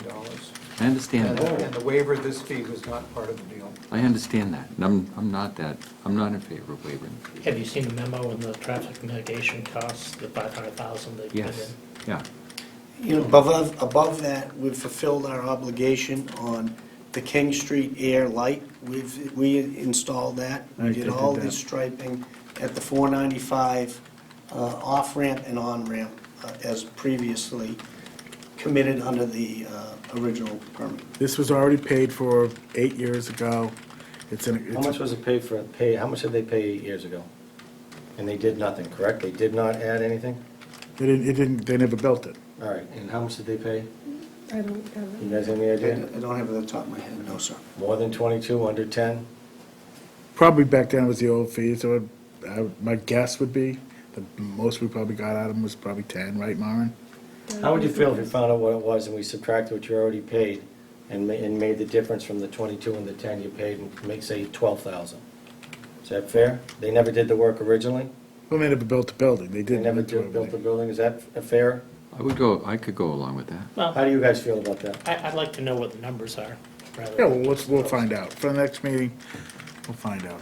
I had you there, but what can I help? What can I tell you? Well, they're doing So why don't quite a good improvement of the area, and that's. They did- Well, it's a blighted site, so we're Yes. trying to improve it. Yeah. We have paid $500,000 to the intersection down to Light, plus, as Don said, the $495 off and on-ramp. We're donating $300,000 to the town Right. as a cash payment to the appropriate respective party that's on the receipt of that. The property owners put in a lot of solar power. We've greened up the site and put in solar and cleaned up the blighted area as we've alluded to. So we've done a lot. Yeah, they've done a lot. We've gone way I'm over and above and for it. beyond. Plus, we just paid a $7,000 third-party consultant fee to Green. Oh, Peer review. I can't help you with that. No, That was- but it's a big project. There's a, it's just not, it's a never-ending, we don't want this to be a never-ending Right. till that says, here, this is what we do. They've No, done but a on good the- job. They seem to be a So- good. You're also putting in a $50 million The tenant. full story Well, here, though. you'll know after next Wednesday. Yeah, we'll know night after- whether- actually, probably Whether makes- there's $300,000 on the table or not, Right. because the town meeting doesn't approve the TIF, there's no deal. Right. So you could So again, certainly, you you say- could certainly delay your. Right, and we'll wait decision till, after. we'll find out how much they spent, we'll address this in our December And you'll meeting. make the right decision. Yeah, they're doing a good job, so. Yeah, it is, that's very mitigation, that was part of it, and you've done that even without building the second building. So, anyways, we'll talk about it. So, do you think Green will be done by the December? I know we talked about expediting this, getting you in and out as quickly as we could, we know time is of the essence. It makes more sense if you deal directly with Green, if you have any issues, so it doesn't have to go through us. Obviously, keep Maren in the loop for that, but I know you want to be close to finishing this on December, right? Yes, we would like to. As long as Green's on board and you guys don't fight too much, I don't think so. This is pretty straightforward side. It's So a little bit of the goal behind it is to try to start the cleanup in January. Deliver the building the first quarter of 2016. If the building's not delivered in 2016, the tenant cannot move for 1 year. Right. Because their activities and holidays and catalogs all go full throttle, and they can't sacrifice that window. That's why we're trying to be as quick as we can. If you guys can get Likewise. Green to an agreement Right. and have it, we'll be happy to look at it, and do what we can to approve it and push it along. Good. It didn't, people show up, your open house was sort of last minute for us. It was last minute, but there was several people there. Uh-huh. We have people in the audience. Is there anyone in the audience who has a question or a concern about this? Sir, in the back, would you please make sure Maren can get your name so you can be on the record? Oh, you're coming up to the front. I'll stay back here. No, if no, you like. come up. That's fine. There's a table in between. Thank you, Mr. Chairman, members of the board. My name is Dave Derrick. I'm in a butter. I live at 6 Checkerberry Lane. I did submit a letter to the MIPA office on the notice of project change. And I believe I sent via email a copy to the board.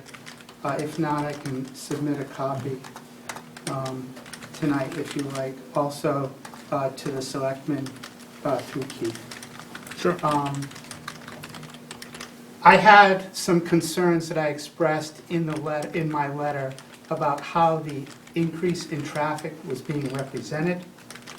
And I think that I haven't heard anything that makes me think otherwise. The notice of project change and the traffic memo, excuse my back, indicated that there would be a lower amount of traffic than was originally projected for the entire project. And even though there was going to be an increase in over 10% of the square footage and an increase of 300 parking spaces, that in one of the tables, it suggested that the numbers would be less than were originally predicted. This was all an exercise using the ITE trip generation manual, and there's an existing 500,000 square foot building out there right now. I think it would have been more appropriate to just put a traffic counter out there, find out how much the existing facility is generating, and use that as a basis for projecting the traffic, if it was a similar facility. They're using the category of high cube warehouse, which is defined as a low intensity, low employment use. Yet we've heard a description tonight of the use that is nothing but that, suggesting that we're going to have an increase of, I believe, or a number of 400 employees in the building and more during the holiday season. I think my comments are more in line with us identifying what that impact might actually be, as opposed to just suggesting that, oh, we projected a number based on an old rate, based on a category that may not apply, in my opinion. The traffic will be fine. So I just wanted to express my concern that I think it would be appropriate to have a little more certainty about what we might expect for the traffic. On a personal note, something that I didn't list in the letter, but as a resident and a butter, I know today that my only complaint or misgiving about the project, which I understand is providing us with, tax money and jobs and so forth, is that it seems that regularly on the weekends, especially in the summer when my windows are open, I hear the security alarms going off many times a day. I've called the police department, before to see what was going on, but it seems to be something that, maybe we need some bird screens or something. I don't know what's setting the alarms off, but otherwise, I'm very happy. 30 years ago, I saw all the pre-stressed panels in distress out there, lying out there. They have done a very nice job cleaning up, but I think it would be useful for us to know what a clear idea, or what I feel is a more accurate representation of what the traffic might be. I think that's what BEEP I'm assuming, is looking at as they approve your process, your project, to see what, if a MEPA study needs to be done, and if we need to, in fact, do a traffic study and things like that. So we'll follow up to see where they're at with that. I think that's the least we can do. Thank you. If you want, I can respond to some of that too. Where is your house, just so I know? He Where said do you live? Checkerberry. Is it-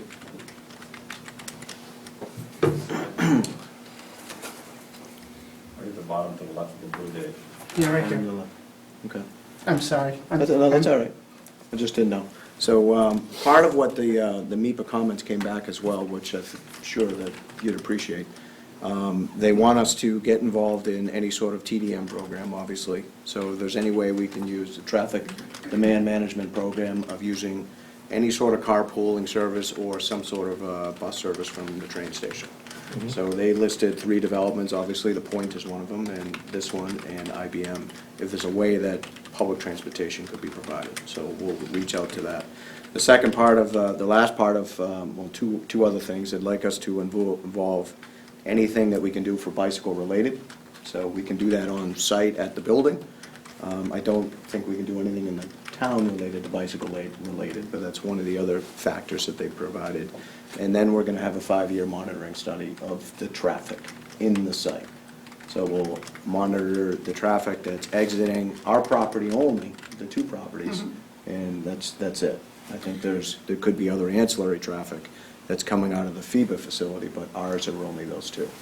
And I have to say, in closing, using ITE numbers, if you looked at our base building there now, the 480,000 square feet, we're way, way, way, way, way, way below what those ITE numbers are. Well, But that's a different building. But didn't Potpourri also say that they're gonna provide bus service from their facility in Whitingsville as an incentive to get all their employees to come to this new facility so they didn't have to drive? That's correct.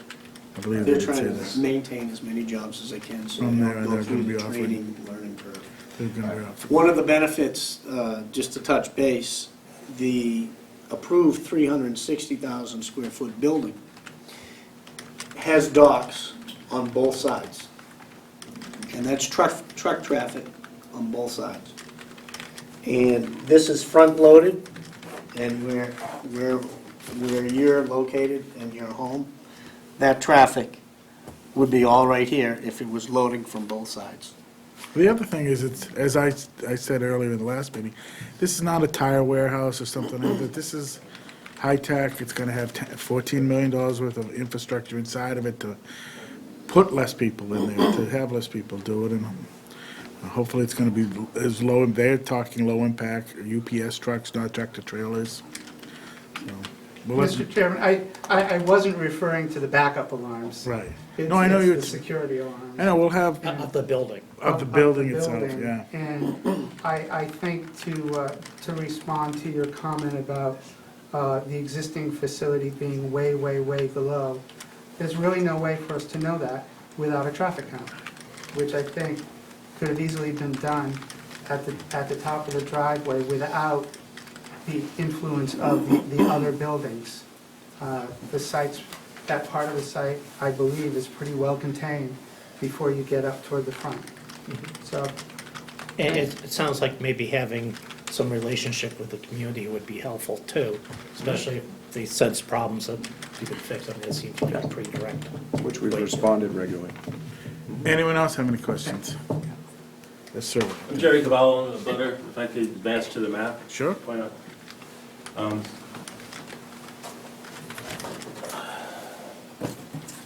I'm in a butter. I live here.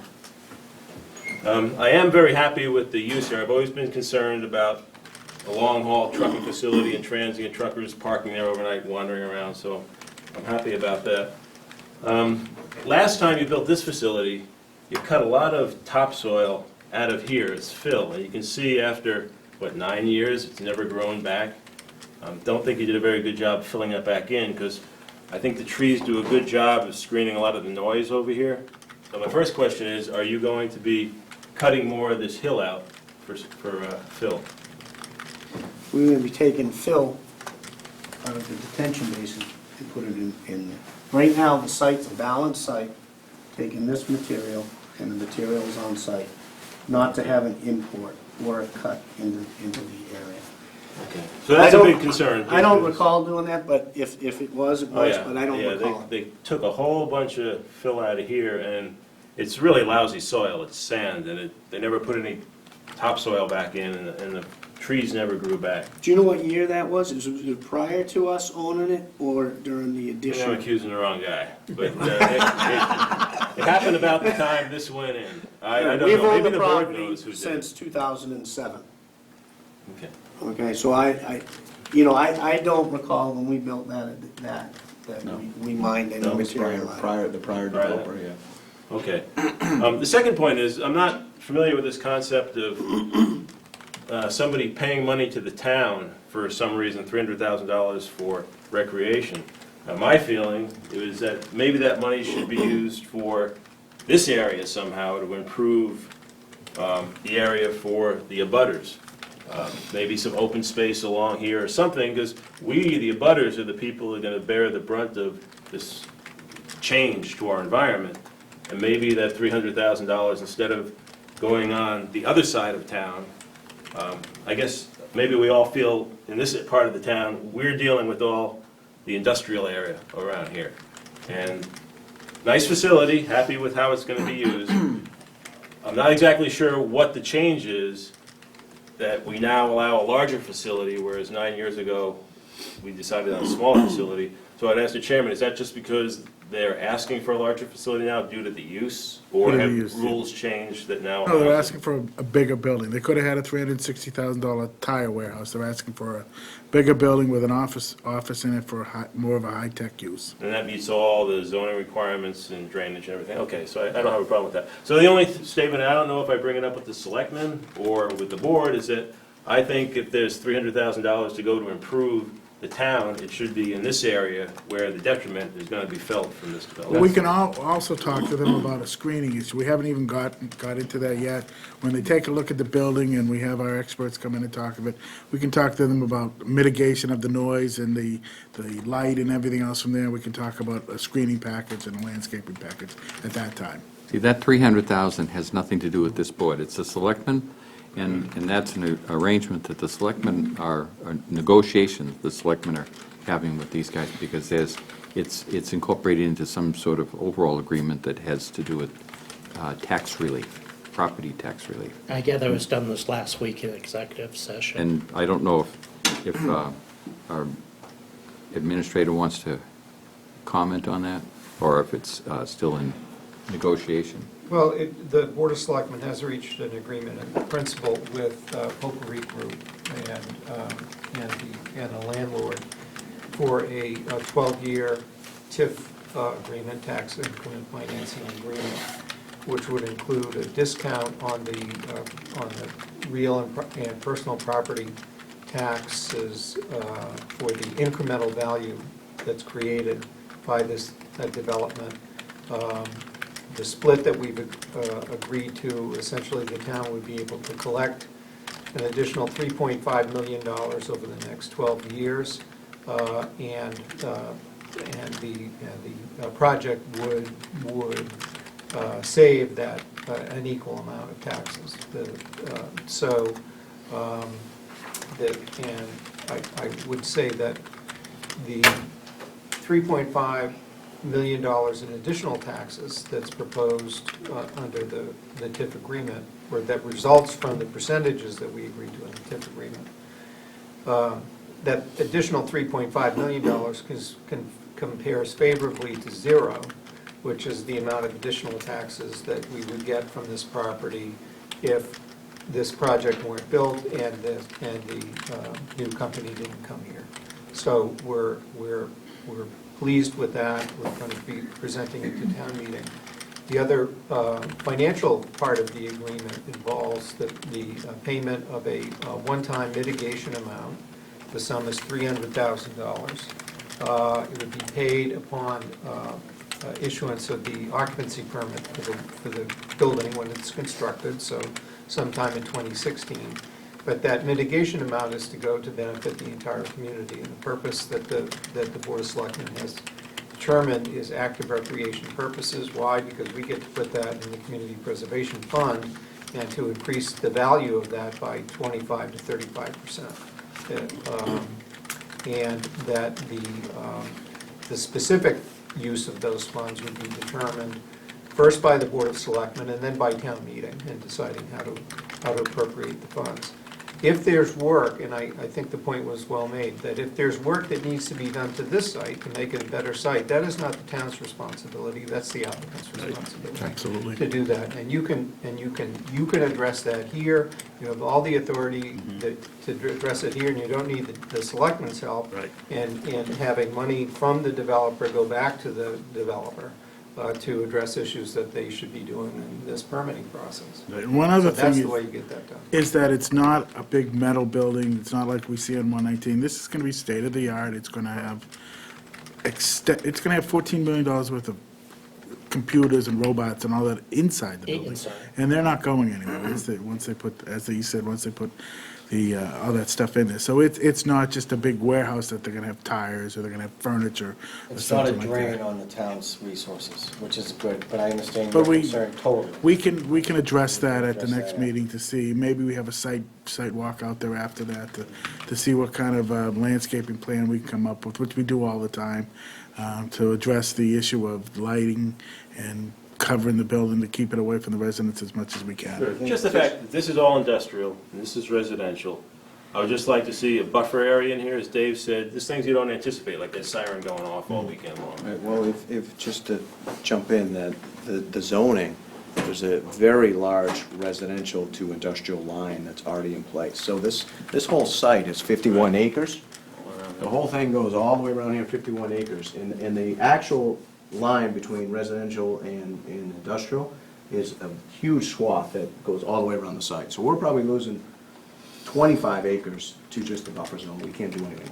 You can't do anything with No. it? Well, that's what I was gonna ask. If you want to buy it, that, we could make that arrangement. Well, But they can, But we can't, and we ask can't. Peter, if somebody will find a way to put a road in there and put little houses over it. No. But we just want to make sure that there remains a buffer area between the two different zonings, and I know that. That's the last pad that we approved when we did the master plan for this area 10, 12 years ago. That was where all the broken up concrete was, and to make it feasible for them to reclaim it and do something with it rather than leave it a boneyard, that's why we approved the warehouse there 10 to 12 years ago. Sure, but my concern was that there is property around here that's unused, and eventually somebody will find a way to use it and remove that buffer area. So if there's some way we could maintain a permanent buffer area It is. around I think here. it already is. I think it's already, It's a And how is zoning- it? it's a already, zoning issue. it's already, they were at their max for percent impervious, they can't Okay, do good. any more now. Thank you. Thank you. Anyone else have any questions? Yes, sir, name, please, for Maren? Yeah, Dick Roach, 147 New Estate Road. Just to go up to the map so I can show you where I sit. Just so happen to be this house right here, so I'm probably about as close to this facility as anybody. My big concern is, even with the existing building, trucks backing up. They make a lot of noise. You're talking 10 truck days, 10 to 15 truckloads a day. Are they gonna be at night, or are they gonna be during the day?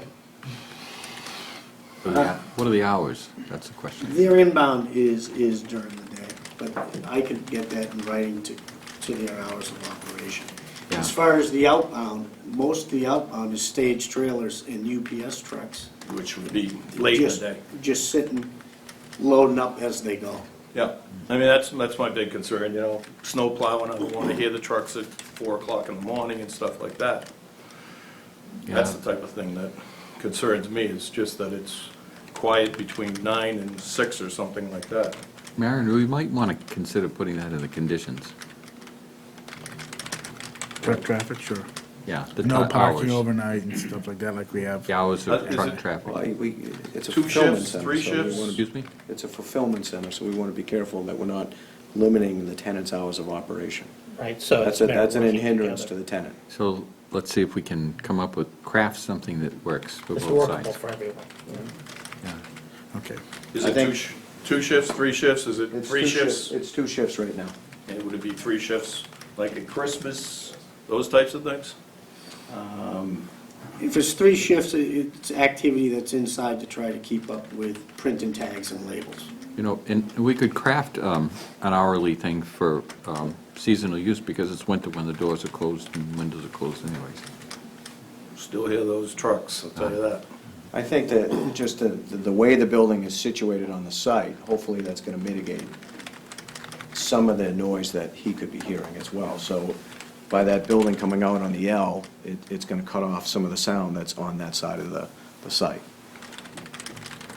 Where's the loading dock majority? From the front. On the north side of it? Of that? This is receiving, Yeah. and this is the outbound shipping. All right, so pretty much everything is on the other side of the building. So that's not too bad. It still carries. They're still gonna hear it. There's no getting around it. Anyone else? I know. Yes. Yes, sir. We're running out of time here. I know, one more, then we're gonna move on, because we're gonna be, go ahead. I'm You can- talking to you. Thank you, Chris Simone, Whitcomb Avenue. Where is that staging area for the 15 trucks? It's out front. And is There's that drop trailers. drop trailers? So those are the company's trailers, or what, who Well, owns let's those? say UPS or FedEx or whatever drops a trailer there, and then later it's put in the door. Or if they have containers that come in off of a ship, wherever product comes, it's staged there and then put in the door when it's time to get unloaded. Similar to Very Fine, right? Very Fine's probably a lot more activity. It's Yeah, more that's- distribution. When they run a certain line, They can't shut their lines down. It comes, they gotta move it. Bearfront uses their trucks as storage. You're not gonna use them as storage. They're gonna be No. dropped off, they're gonna come in the building, and then that trailer goes. That's correct. Are the two existing operations in Massachusetts similar, just smaller in scale, but are they similar operations?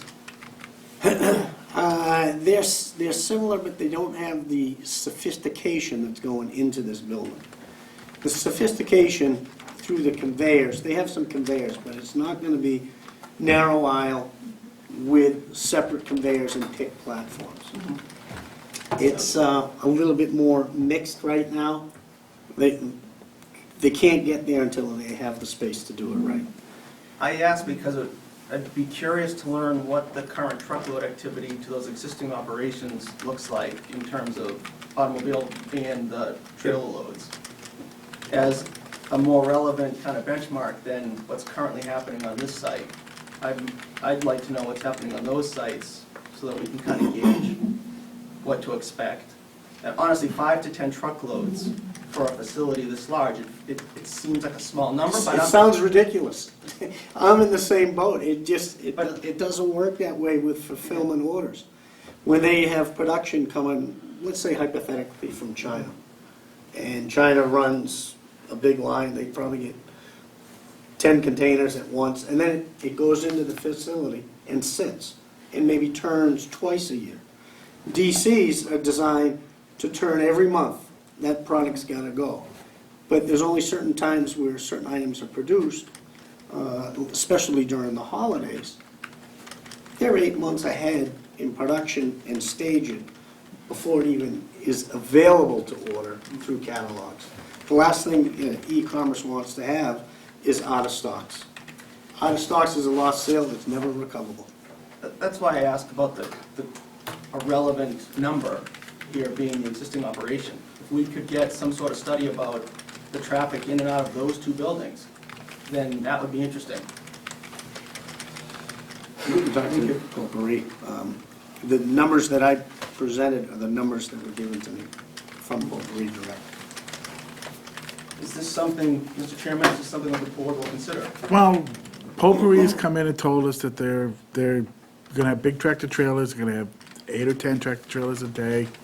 I think they've made that presentation to MIPA, how it shakes out with them. Potpourri, maybe Keith, you can help me with this. They've been pretty upfront and pretty honest about what they're expecting. The last thing they want to do is come in here and then all of a sudden there's 50 tractor trailers or something like that going. I think they've been pretty honest about their whole operation and what they're trying to do. They're trying to consolidate here. It is high tech. You think about it, they're going to fill that whole thing up once, and then they're going to be picking from what they have as in existing inventory and replacing it as it goes away. It's not going to be like they're filling that building up. That's 450,000 square feet of material that they're going to be trying to get rid of and sell to people and replenish. It's not like I keep going back, it's not like a warehouse full of furniture. It's going to be specific, it's going to be specific to what they're selling, what's hot, that kind of stuff. So they're pretty successful. They put out over 200 million books every year. I think they probably know their business pretty well, and if they tell us 10 or 12 tractor trailers, I think we have to kind of believe them at this point. But I mean, we will be following up because they have to tell MIPA what their traffic demands are going to be in the first place. Anyway, I'm going to take one more question because we're running real late. And we're going It's a real quick question, Kirby Dolak, I'm in a butter. Is, like the 40B project that was down the other end of town, it probably would be a good idea to get the abutters together for a quick meeting to get over these kind of questions. If we could pose that through you to them, we'd Absolutely. appreciate it. I think that's a great idea, actually. Maybe we do a site walk so that your issues about screening and things like that could be addressed at our next meeting. Are you We're opposed? all right with a sidewalk as long as you bring your boots and we see the whole site. I live up the hill from there, I know what it's like. The stuff that's buried in there has got to come out and be cleaned up. I'm still referring to having a dialogue. Do you want to do it before the December 11th meeting? You want to wait till you see what their Sure. plans are?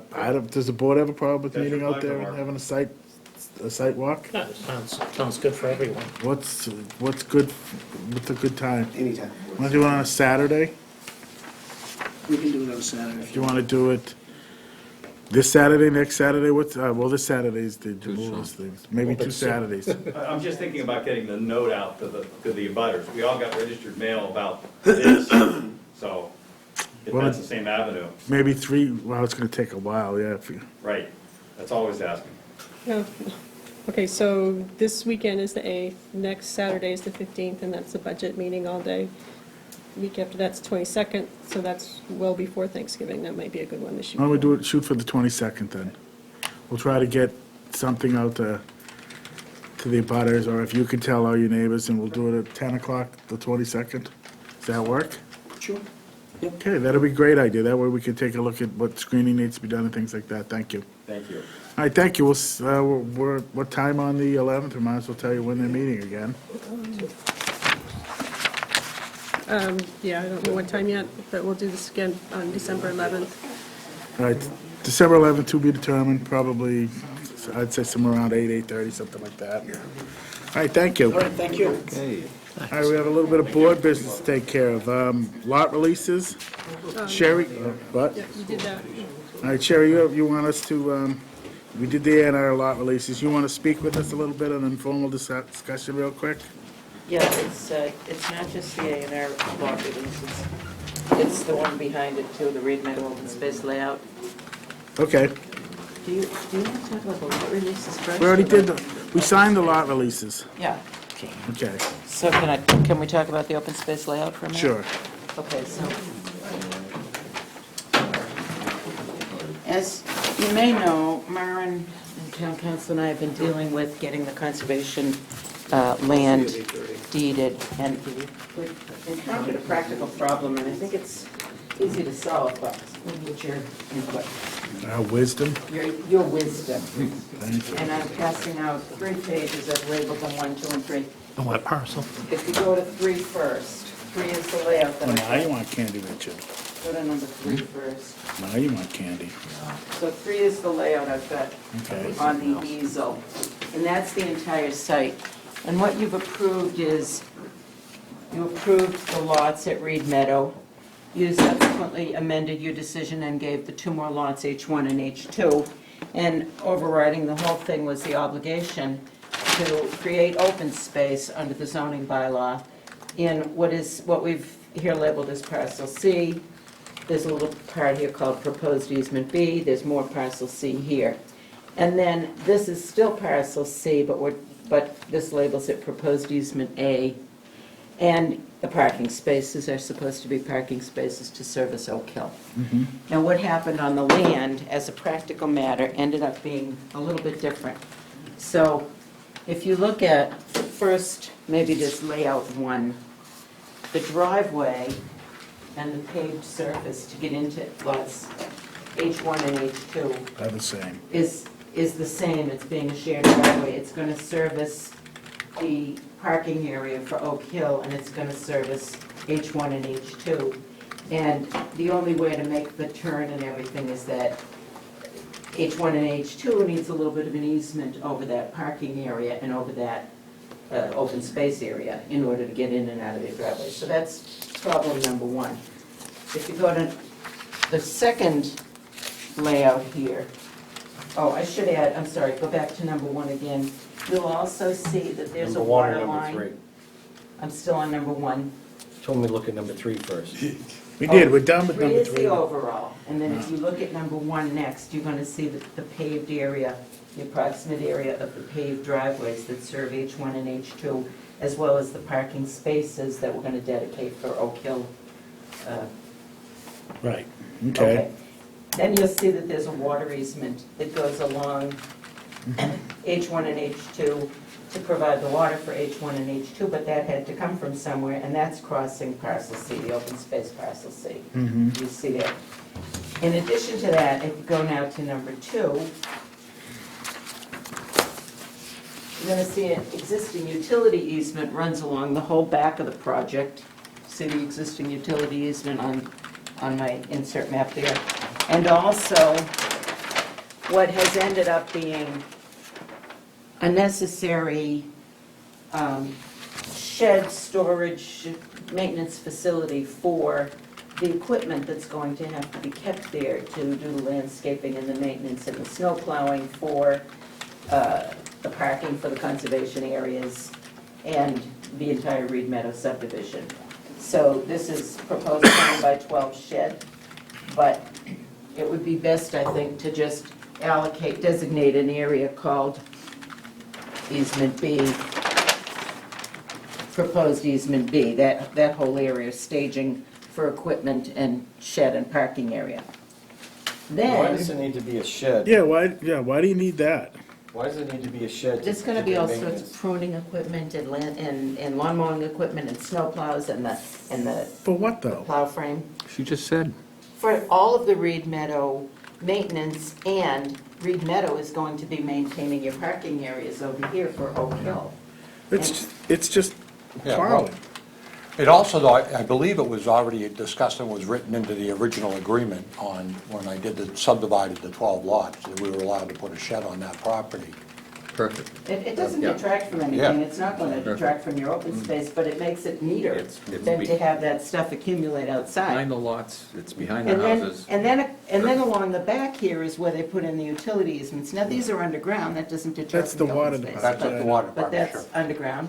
And then what's happened as a site plan reality is that this part is all graded and sloped. It's a Steve. a So it steep was a very area. steep grade, and we had to push the houses back in order to keep the septic systems, each one on an own individual septic, and we had to chip ledge out.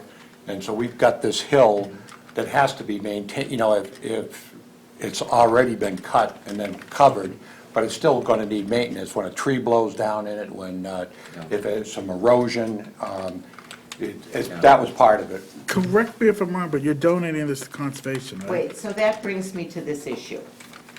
When I did this in 2005, when we had this approved in 2005, Judy Pickett was still on council, and I found in my paperwork that I had sent her a proposed conservation deed restriction for this parcel that she had approved as the way to go on this. When we went to do it recently with Maren and town council now, we proposed another conservation deed restriction, and then the discussion was, well, why don't you just give it a regular conservation deed? And we don't care which way it goes, except for this, Mark.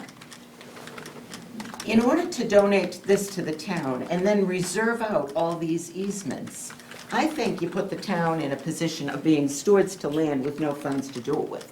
I think it makes more sense to deed this whole thing to the Reed Meadow Association and leave the conservation deed restrictions. You'll then end up with stewards who'll take care of all this maintenance and all of the tree, felled limbs and felled tree branches and everything else. They can keep it as open space as the bylaw requires. We'll have that conservation deed restriction, and the only exceptions we'll take to the conservation, permitted uses, if you will, to the conservation deed restriction will be these things I mentioned: the easement for water, the easement for utilities, the easement for the shed, the snow plowing, and the cross easements for the driveways. We're good. I mean, that's fine if he wants to take that on, but usually we give it to conservation, then it becomes their issue. If he's willing to keep it as part of the association, that's a win for the town. Although often it's difficult if a home association owns it, even though you have some good people there living currently that actually help maintain the area.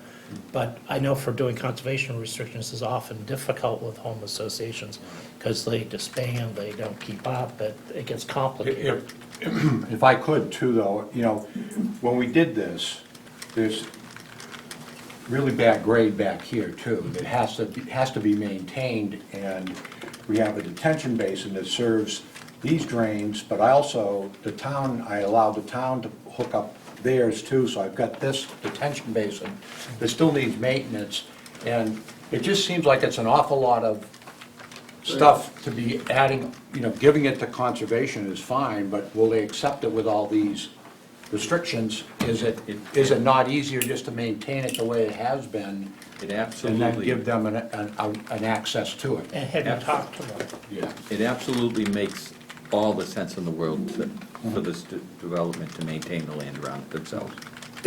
No, we didn't talk to them because there's no requirement under the statute or in your decision that this had to be conveyed to conservation.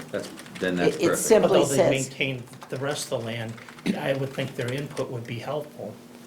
But Don, when's the last time Conservation Commission went out with a lawnmower? Well, I agree, The if people the that live owner there wants to quite a do bit it, of work in the whole area. I have Overdale. I have no problem I if the think owner it wants makes to do more it. sense, honestly. Yep, I And agree. We have an obligation in the decision to maintain only the trail to the 6 parking spaces for the public to use the trails Yeah. and to open the trails. That's all the obligation we have. Open space is open space. It's no obligation to deed it to conservation for that purpose or to annex it in any way to Oak Hill. And so But then you have to do a conservation restriction on top of this, do you? yeah, there's no hidden agenda here. We'll do that conservation restriction on top to of it. whom? I just want the ability to preserve the permitted uses that I've just described here. And I don't think That's anybody our has. purview here, correct? Yep. Yeah. I agree with her, I agree with Richie, I agree with Yeah. But we don't Mike, have full or, information. Mark, can we Yeah. move on? Yeah, If you okay. just put that in your minutes, then I can get that conveyed through Myron to town council, and then we can draft. And then take a look at it, We can okay. draft the conservation deed restriction, which you probably still have to approve before we get our final occupancy permits, which is fine with me. I just need a direction to go. And also has to go to town meeting as well. No, it For doesn't. the conservation deed restriction in perpetuity. And then that would be the only other,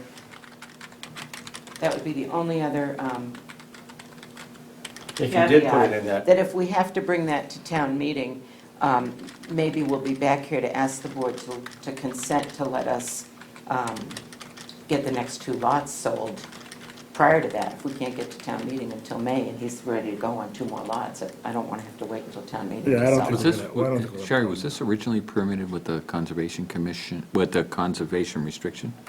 Do we need to have a conservation restriction at all? Yes, we it was did. originally Well, permitted with the. With the conservation restriction, we could probably ask for that amendment. Your bylaw says,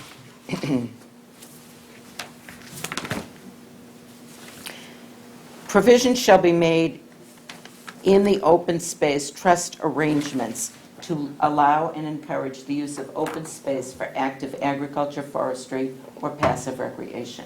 So your bylaw does not require that we deed it to conservation or put a conservation Well, why- restriction on it. If we Right, don't- Then the your specific- decision right, said, the specific decision for this one, we have that the 3.8 acres of open space shall convey to the town for conservation/municipal purposes prior. And then a condition that says, subject to execution of the conservation restriction, the deeds for the open space should be granted to the town. Okay, So so, it's a so conservation that's, no, restriction. so that's the original condition. There's no reason why we can't change that condition now, as No, a that's board. it. we're not changing, we're just picking which. no, but I think Richard's getting to the point that if this has to be a conservation restriction that goes to town meeting and to the state, there's a delay in getting it to happen, and we have to depend on town meeting and the state to vote it. So I think what Richard is getting at is, does it make any sense to modify the decision such that we provide for open space through the association maintaining the open space in perpetuity and not a conservation deed restriction in perpetuity? Exactly. And I like that. I don't have a problem The with it. conservation restriction doesn't necessarily have to be done before everything else. In fact, there Can we vote? other cases, they're still, Why don't you get the language, we'll set it up to town council, and we're good. So we'll ask for modification to the Correct. permit that way. and That's the then- way to go. And then Village at Reed Meadow will take Yep. care of all this. They'll be Yep. self-governing, Yep. and we won't get the town, the state, Yeah. or anybody Okay. involved in it. Good. Anything else, are you, Who would plow the Your lot pocket, releases are all right? how would we get the parking area plowed? Yes, sir. That'd be- Yeah, Who would I'm plow- John Zimmer. Who would plow the parking area? I have with me Steve Byrne, who is the president of the Homeowners Association for Reed Meadows. I want to make sure I why don't we get, understand why what don't we you're get the all, whole board? I want to make sure I understand what you're all in agreement on. I live here, and you see there's a very narrow band between my lot and the bound of Reed Meadows Homeowner Association. My lawn extends actually out to this red line, and that was all planted before I bought my unit there, my home.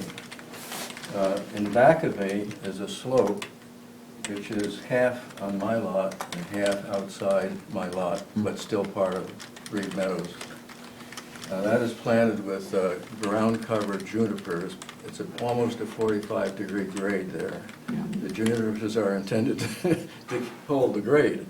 So the area you're talking about, the open space, is now partly my lawn and partly these junipers. A conservation restriction would endanger my ability to maintain that. Good point. Okay? So I want to make sure there's not a conservation restriction on my lawn and my junipers. Well, it still has to be accessible for people who want to climb up Oak Hill, that's the problem. Yeah, see, that's what we're looking at doing right now, is try to get rid of the conservation. But it still has to be restriction open part of space it. that people can walk in your backyard and go up to Oak Hill if they want. Except, Mr. Zimmer, what I'm proposing is that we deed this to the village at Reed Meadow as the open space, as is required, but we specify that this easement that you're talking about be preserved in its current state and maintained, and the slope be That's what I maintained thought and I heard everything. you Yes, say. that's what I I'm said, not sure and if that's Paul what I'm agreed with proposing. No, no, we don't have a problem with that. It's not Okay. normal that your association takes it over.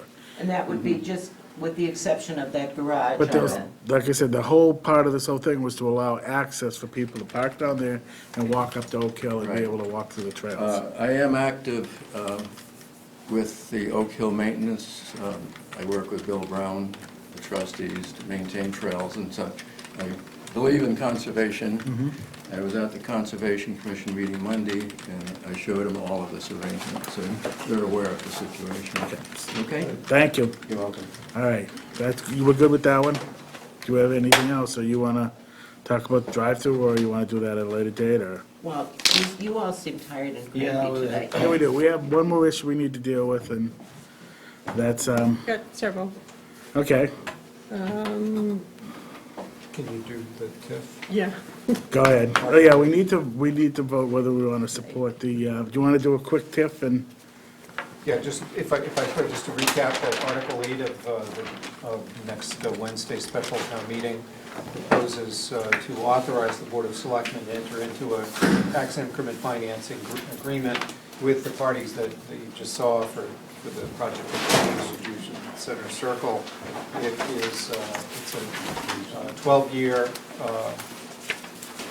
agreement which would, we feel, facilitate the construction of that 450,000 square foot building for Potpourri Group. It's quite clear to us that without the TIF agreement that we've negotiated, Potpourri will not come to Littleton. There's been a question in the past. We've approved 3 TIF agreements before a town meeting. There have been questions in the past of, well, gee, wouldn't these businesses have come here anyway?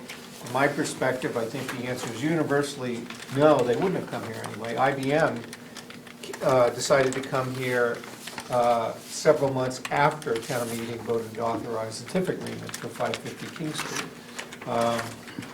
And it's been clear as well in our discussions recently or a year ago with FIBA Technologies on Air Road, that they chose to come here because of the TIF agreement. It's absolutely clear that Potpourri Group will not come to Littleton without a TIF agreement, and we understand that.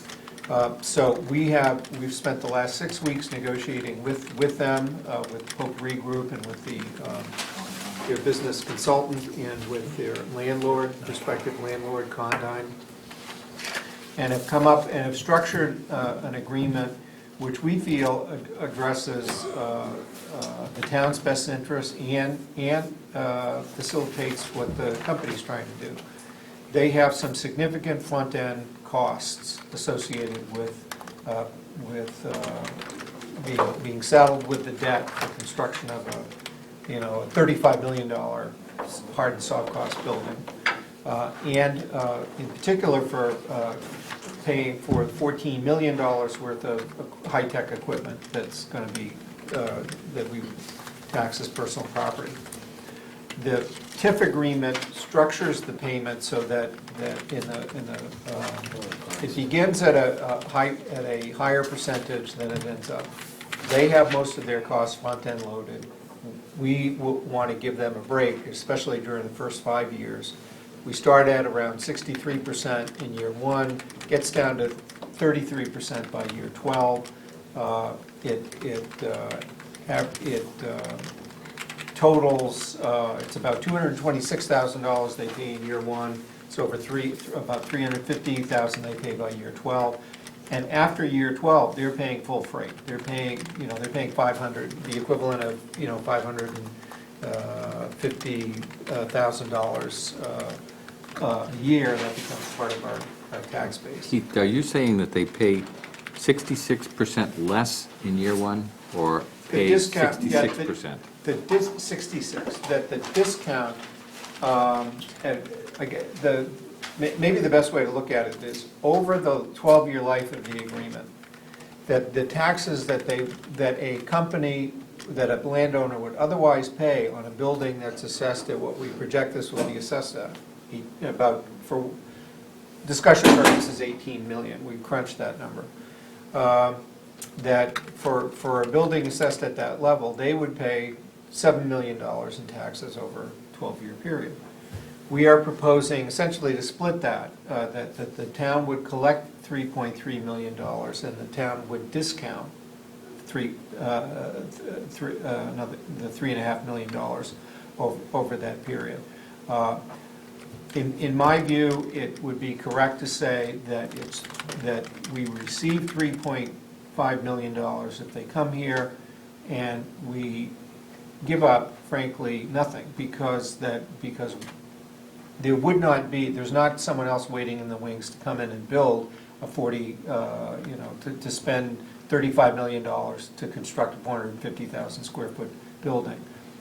We feel that to attract the company here with all the jobs, with all the economic benefit that the community would get, and we've met them, we've got to know them, we do feel that they, together with the property owner, would be a responsible citizen.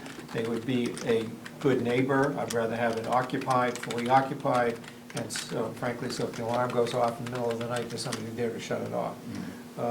That I think that it will be an absolute benefit for the community, for the Potpourri group to be here. And we feel that we've structured the deal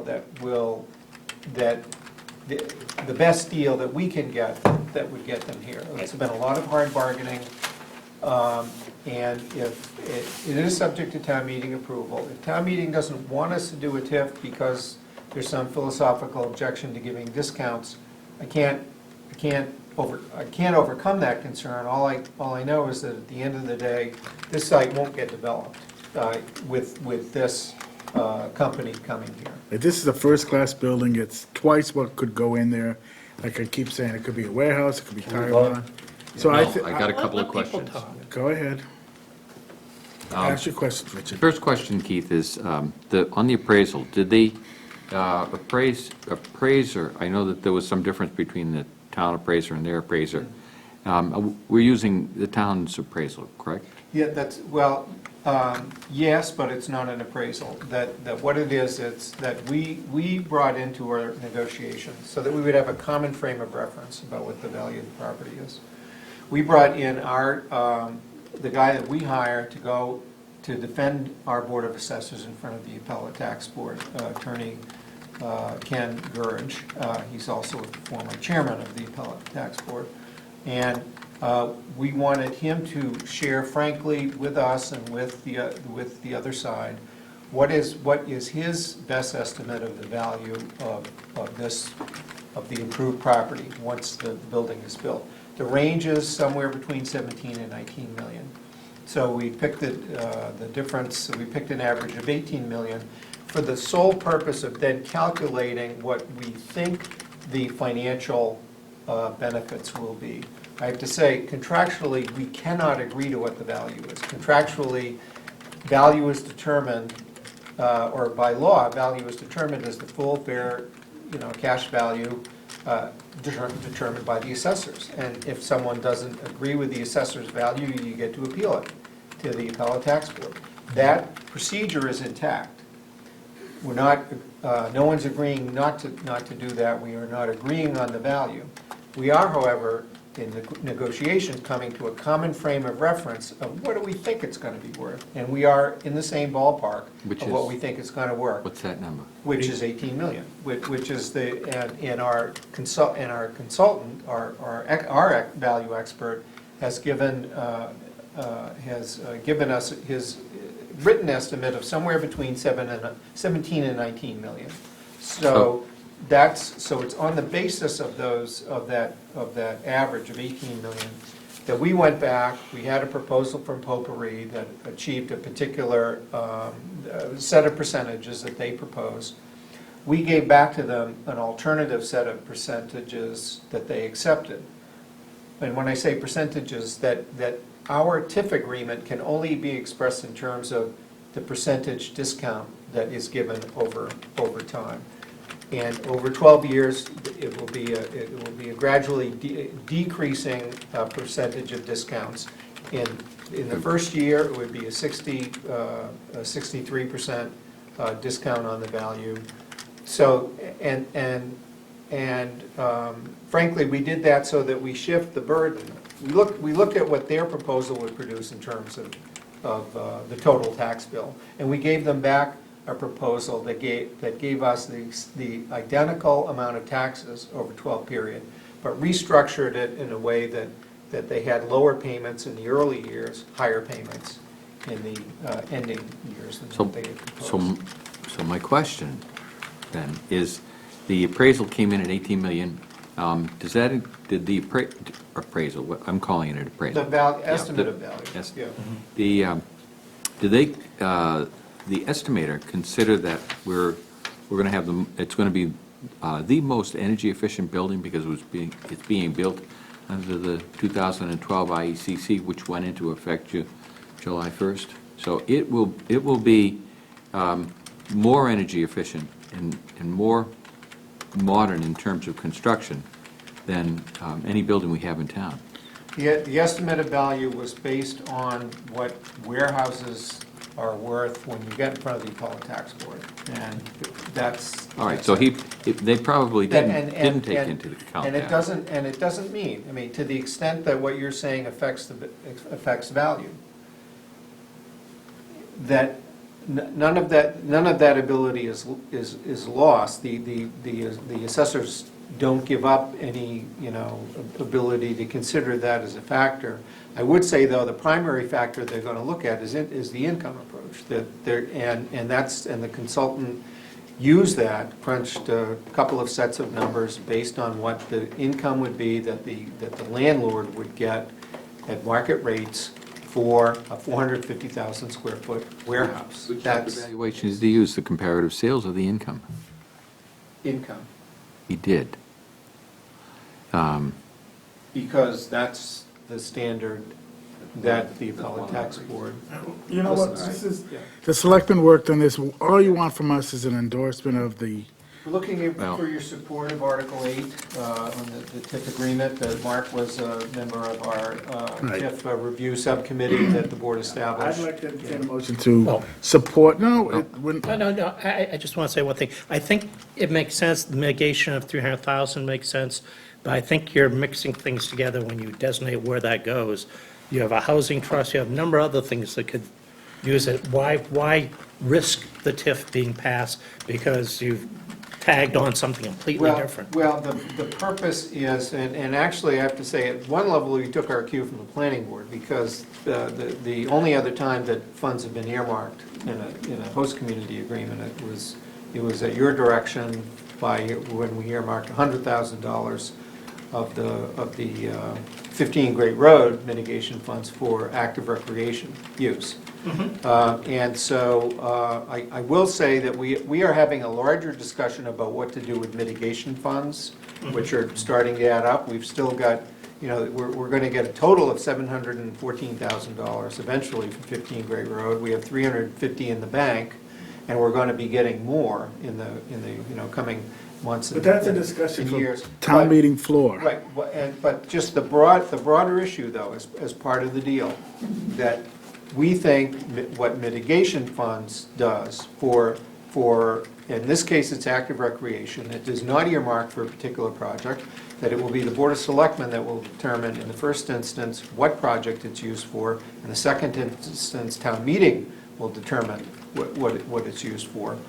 But we are agreeable to the notion of active recreation, which your board first suggested for 15 Great Road. Why? Because that directs it, and it will direct it to the Community Preservation Fund, where you can get 25 to 35% state matching funds. So we like the idea that mitigation funds can give us a return on investment of 25 to 35% if we earmark them for the right purpose and put them in the right bucket. Something that benefits the entire No. town, But- not but- just one specific demographic, But correct? the housing That's trust. a good idea, thank you. The housing trust does exactly the same thing. It could go to CPA. It goes to town meeting, correct? Right, this is, All right, so this is not the this is just time whether we or the want to place. support it. No, right. you're asking if you support. I support the general concept. I think that. Well, how are you tail gonna vote end- later, though? Well, I will say that the other, but again, I go back to the planning board, and it's the project that we're just talking about, Reed Meadow, that's the other example that we had out there, beyond 15 Great Road, of mitigation funds, they were earmarked for a particular purpose. That there will be at least $50,000 in funds coming from, and it looks like it may be closer to $100,000 based on the sale, with 7% sale on a lot. We have one lot which got $23,000 from a Reed Meadow, a lot sale that will go for affordable housing. And that was at your direction. And it is our intent to put that affordable housing mitigation funds from the Reed Meadow into the CPA fund for housing to increase the base of the All state. I'm trying to say is, this is not the forum to decide where the money goes. This is just a forum to vote. And no decision's been Right. made No, on but what the we- remaining $400,000 for But this is 15 just a Great Road vote is to going to be support spent it. on. I We can would have, entertain a motion to I support it. I That's have, I telling you have, why I I support. have another what question to I ask find Keith. problematic. Keith, so in year one, they're going to be paying 33%, is that correct? yeah. 36% or plus? If it's a 63% discount, year one is about 100 minus 36%. the discount. Yeah. is what they would pay. All right. Is personal property tax incorporated into this TIF too? Yes, The interior personal property tax? yes, at the same percentages. What kind of relief was granted with the personal property tax? Because they've got $14 million worth of investment in Yeah, there. they asked for 100%. 100%. And we agreed to 30, to the same sliding scale of 60-odd down to 30-odd percentage over time. And they were agreeable to that over time. 100%. That's good. That's good negotiations. So- All right, I'll entertain a motion to approve this, to approve Article 8 for town meeting. Support it for town Second. meeting. Second, all in favor? I'm going I to, support, I'm going support to that abstain. reservation for designating. Is it a yes or a no? I just want to have for the record, is that a yes or no? You support or you don't? I stated what I said. You support it. All right, All right, thank you. I'm abstaining. Okay. What's the vote? I'm a yes. I'm a yes. I guess I'm partial. Richie, are you a yes to support No, the, he's I'm going not. to abstain. oh, you got to stand up, So you son. don't have a vote. We have 2 out of 4. 2 out of 4 is no vote. No vote. Okay. So if you want to keep it no vote, that's fine. But you've heard my concern, I'm All sure. right, well, speaking of which, Let's see, is it a vote, is it a negative vote, is it 2, 1, 1? What's the vote here? Wait a minute, if he abstains, it's 2 to 1, it passes. 2 to You have 1. the planning Well, boards. 2 to 1 is 2 to 1 passes, 3 out of 5. So your vote is not 2 to Our vote is to support. 0, it's 2 in favor, 1 opposed, 1 abstention. So you are recommended. Okay. Thank you. Thank you. All right, we have one more issue, and that's why we're all still here, is this, we have an issue with the CPC funds now. 2 months ago, 6 weeks ago, we voted to support putting the $100,000 that we collected from Omni into the CPC funds for matching 25 to 35%. And our representative at the CPC took it upon himself to vote against it. What? You know, what the vote was. No, time out. What? Did you vote in favor of putting the $100,000 that we voted earmarked for active recreation? Did you vote in affirmative to put it into the CPC funds? 4 of us voted in favor of it. Did you- Here, I voted. Yes or No, at the I'm telling CPC you meeting. exactly what the vote was, and I was What quite did- clear. I Just can, tell us- you can look just at the tell us tape. how you voted. Did you vote in favor? I'm trying to It's tell It's a you. yes or no. no answer. No, it isn't. Yeah, it You- is. You framed it wrong. All right, Did you, let's see. 4 of us voted to put the money into the CPC fund. Did you honor our request and vote at the CPC meeting to put the money into the CPC fund so we could get 35% matching funds? Yes or no? That's a combination of 2 different votes. No. Let's get a backbone. will It's ya? yes or I no, have a Don. backbone. Stop being so rude and Don, threatening people did to you discuss do it. what threatening you. I'm 4 asking members a of yes the or no. board asked our representative at the CBC? Did you do what the members of the planning board asked you to do? Vote in favor of putting the money into the CPC fund so that we could get 25 to 35%? That's a simple yes. Did you vote in favor of it? And that's a combination of 2 things. If you listen to me, you can tease it apart, you here's can a, complain about it later. But Mr. here we Commissioner, can I made speak? a vote to designate $100,000 to active recreation. And in fact, the way you propose it, does anyone have any objection to designating the $100,000 for active recreation so the selectmen could put in the CPA fund to pay for a $25,000 feasibility study? No, That that's- was what no. you asked. No, and we that's said not what we asked. No, Yes, it was. No, you're not. Look at the tapes. Did you, no, we all voted in favor of putting the money into the CPC. You did not do that. So we have an issue here.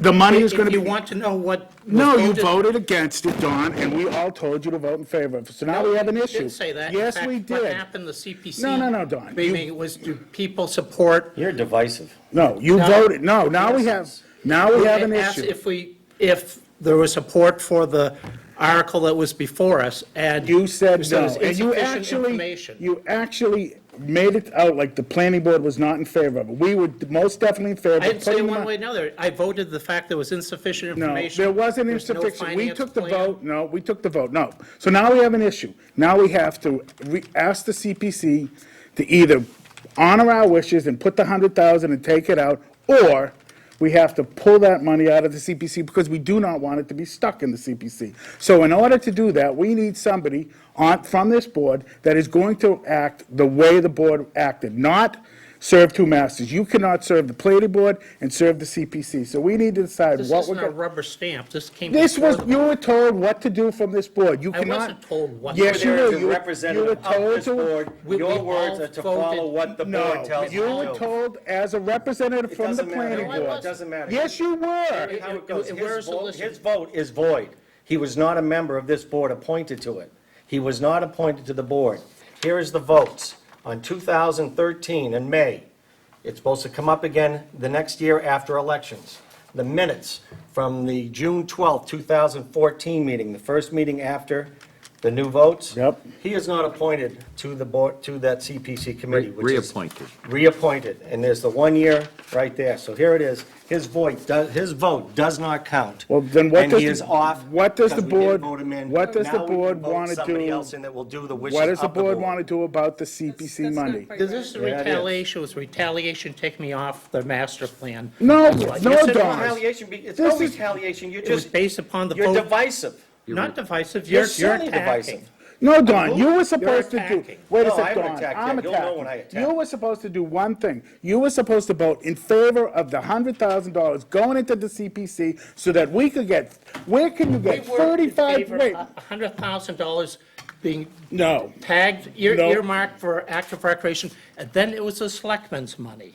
We This have has no nothing to do role with the there. select money. I'm talking about the It was no $100,000. longer our money. We It's- designated for it active was- recreation. We Now you decided, mentioned that actually at this No, meeting. So where would you rather have that money go, Don? Where would you put it?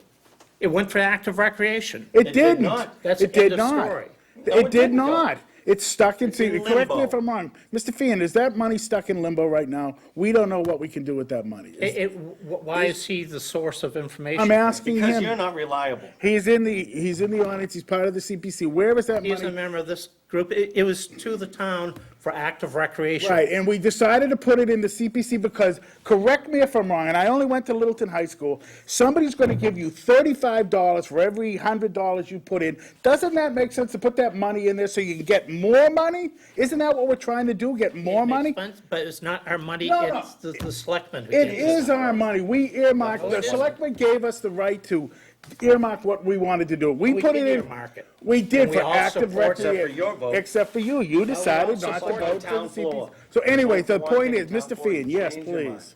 Your money is still your money. It hasn't been voted by town meeting to go into the CPC. That's the point we have. We wanted it to go in the CPC, but we don't want to put it in the CPC if it's going to get trapped there. And the people that want to fund the feasibility of putting those ball fields in are not going to be able to do it. We don't want that money stuck there in limbo. The We either- design of it, not the feasibility, The the design of it. We don't want the money stuck there. So we either have to pull it out of asking to put it in the CPC, or we have to have a new vote at town meeting by the CPC in order to protect the fact that that money is going to get 35% and it's going to be used by the turf people to fund the design of the fields that they want to put Bernie the turf on. Madoff would love to get 35%, right? And here it is. Isn't it, so It's a that's what we have to no-brainer. do. Now, It's a your no-brainer. board has voted to open their meeting during the town meeting so that you can re-vote the CPC if you decide to do that. Is that correct? The meeting's being posted for the CPC at town meeting to vote if they wish. It's at a regular meeting. It was They posted, can vote, with the meeting being posted, the CPC meeting being posted at town meeting, the CPC could revisit it if, for whatever reason, they chose to, or asked to, whatever. I'm going to make a recommendation here, because when, and I'm sorry, Don, I'm not. No, you're not I'm sorry. not picking on you right now. You are, you keep Where's the doing it. grassy knoll I here? haven't There's a even grassy opened knoll my mouth someplace. yet. I know there is. So, we are a board, and in a democratic society, when a board votes unanimously or majoritarily for a subject, then that's the answer, and that's the wish of the board. Now. And we did now, vote let me unanimously to finish put what it I'm active saying. recreation. Now, let me finish what I'm saying. And as a board, we can designate people to carry out our wishes on other committees. Now, in this particular case, we designated you to be our representative on the CPC. Now, that carries with it the duty and responsibility to bring the message that this board delivers by a unanimous vote to that committee, and you did not do that.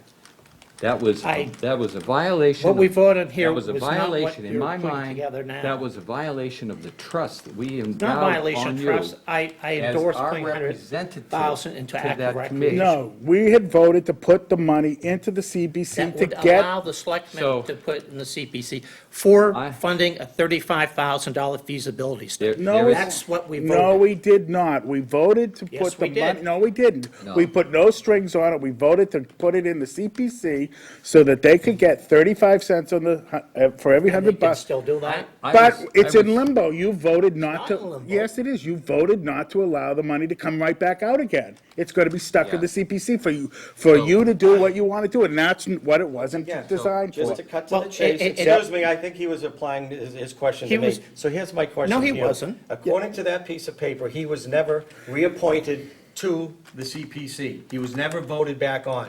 So he doesn't have the right to have the vote. No, we can just, It's no, written right I there. don't think. It's a one-year appointment. Yeah, but I don't want to. Typically a carryover. Yeah, nobody Typically, voted. yeah, well, typically people The do what point they're is, supposed to do, but you what don't are we know what gonna, that the point is, what are we gonna do now? All It's right. already, the damage has been done, what do we do now? There's two things I would recommend we do. The first thing is I would recommend we vote that Don McIver is no longer our representative on that board, on that committee. I second that.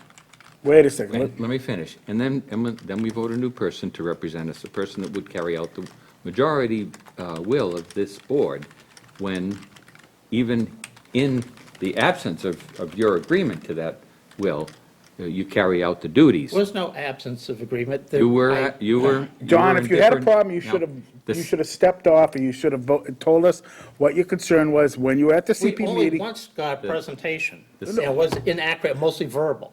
John, we all voted in favor. We all put our hands up and voted. You cannot sit there and try to Yes, we did. vacate the We all vote. voted for 100,000 for active No, we recreation. didn't. We all voted. How come allow the selectmen- Don, why is it everybody on this board remembers what the money was going Well, to, look at except the for you? tapes. No, fine.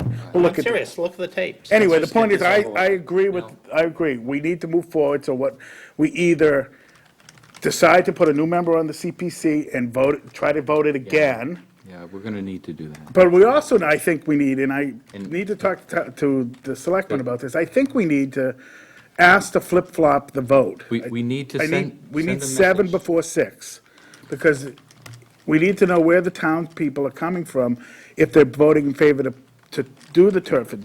We need to. Don't you think? I can answer that. I would recommend that we Question, vote. if I could. I want to know where we're The going the Board of first. Selectmen has, the Board of Selectmen has considered what, has heard the concerns that a majority of those voting on the Community Preservation Committee felt about the turf fields project.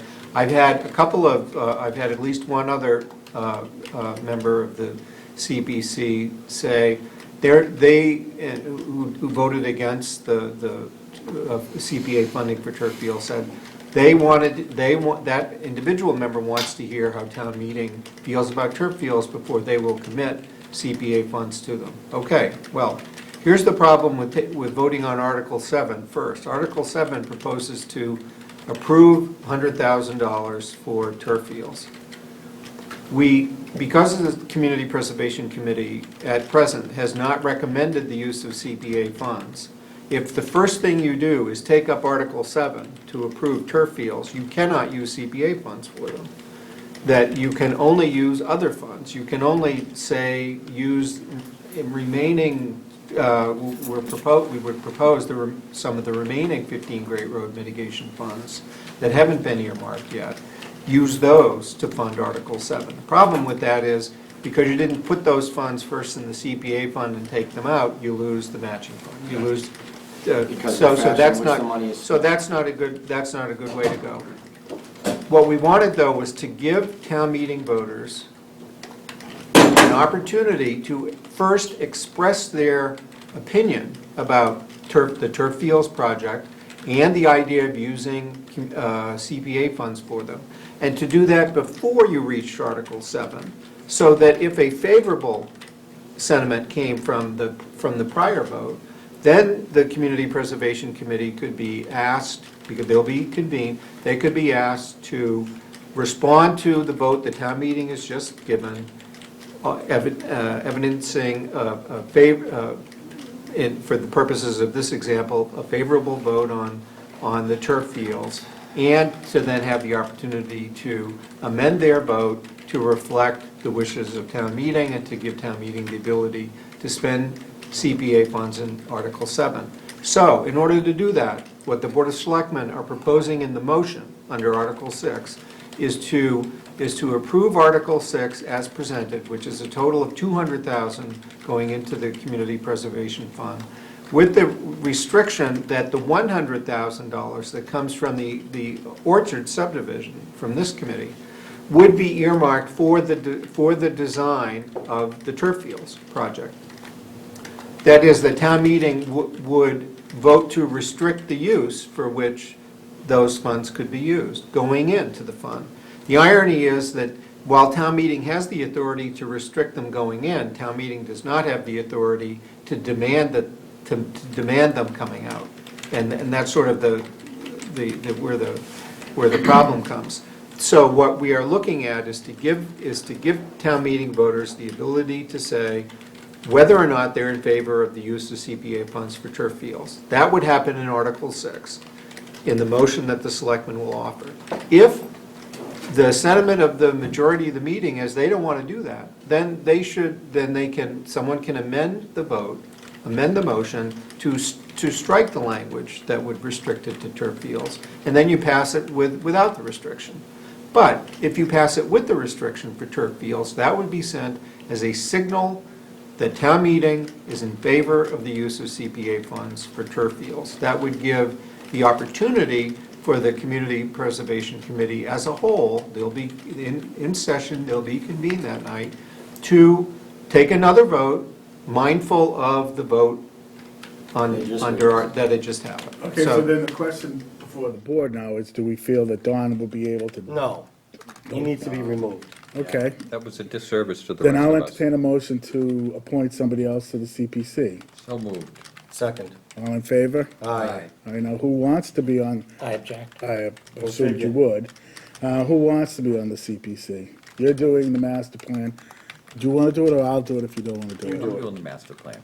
Oh, yeah, all right, I'll do it. I'll join this, I'll, You'll be I our, you'll be nominate the board's Mark representative Montgomery on the Be the new CPC. representative of the planning board for the CPC. And you'll carry out, I will- you'll The wishes carry of out the board as a whole. the I will wishes of vote the in majority favor vote of of the this board. $100,000 to be earmarked for for active recreation, specifically to try to give it to the turf people to design the fields that they're trying to turf at this time. I will do that, and I will, Which is actually the wishes of the board. correct. Oh, I will be that's how at that town works. meeting, and I will speak on town meeting floor as such. Yeah, the majority. The majority of them, yep. Yes, dear. Got a motion? That's a motion. Second. All in favor? Aye. Mr. Fian? Should get sworn in to the committee prior to town meeting. Okay. That's right, you were never sworn in this You year have to either, do were it you? to Diane will do it for me, Correct? right? I'll do it first thing, as soon as I get to town meeting. I'll do Yeah, that. actually, he was never sworn in either. All right, and it's unfortunate we had to do that. I gotta be perfectly honest. I'm uncomfortable doing this, but You should be. I am uncomfortable. I gotta be Comfortable perfectly not doing the honest. wishes of the board instead of It- serving yourself. I just wish you It's had, self-serving. you heard us, and I have no problem with you serving two masters. I really don't. But you should have made it aware at that board, you were either speaking as Don McIver, private citizen, and either abstain for the vote or not vote, or told us, everyone you were there. But when you came out there and you said, this is what the planning board wanted, that was not what we No, asked I for. didn't say it's what the. Well, you planning board- voted, Move to adjourn. I. so moved. What, you're not listening to what I said. and- Trying not to You do the voted best I against can. it. That's- We all done it. And for good reason. It was insufficient information, it was verbal. There was no Is financial there anything plan. else, or are we done with the meetings? Are we done, Maren? I think we voted to adjourn, didn't we? Let's see, Jim Clyde had sent pictures around from Whitetail Way about street trees. The concern is that, with this subdivision regs have the trees a little too close together, and in that particular place, a little too close to the street. So we need to think about updating those. And then the other is this letter from the Conservation Commission asking me to reconsider the Sanderson open space, the larger parcel that includes the Esker and Yeah, why don't we talk about that real quick? If the subdivision does get built, I think we really should think about giving the escrow part to conservation. Well, They're- No, no, in that same and- letter, it's asking for even more after that. Look, No, I think the farm we should keep as No.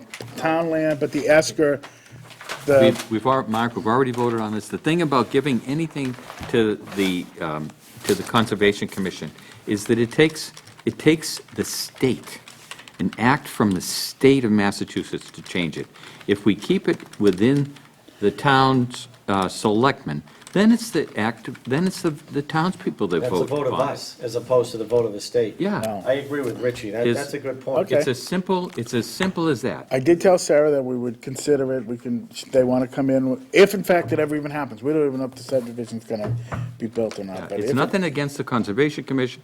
It gives the rights to do with that, to that land, to the There are town, no- not we- to the state. We don't want to do anything with it, we want to preserve it. We're not going to build it, we're going to preserve it as walking trails in its natural state and everything else like that. So there's nothing that we're ever going to want to do to it. We're not building a ball field there, it's not designed for that, it's designed to be preserved. Well, It's- I hope Keith enjoys using a chainsaw and maintaining it and all the other stuff that's required. Yes, sir. Well, how do you cut down trees? live on Oak Hill Road. Specific to this issue, so number one, can there be language that the town, that can be crafted that will indeed essentially affirm what you just said, sir? Yes. And or B, maybe, initially it goes to the town, but then at some point down the road, it winds up in the Conservation Commission? I guess my concern is, as you were saying, like, doesn't wind up as a ball field or turn into plow storage or. The problem with it going into the Conservation Commission is that anything that you do with that is governed and regulated and controlled by the state of Massachusetts, not by the townspeople of Littleton. You can have the exact same result, but local control, and that's what we want. That's what I want. That's what we voted for.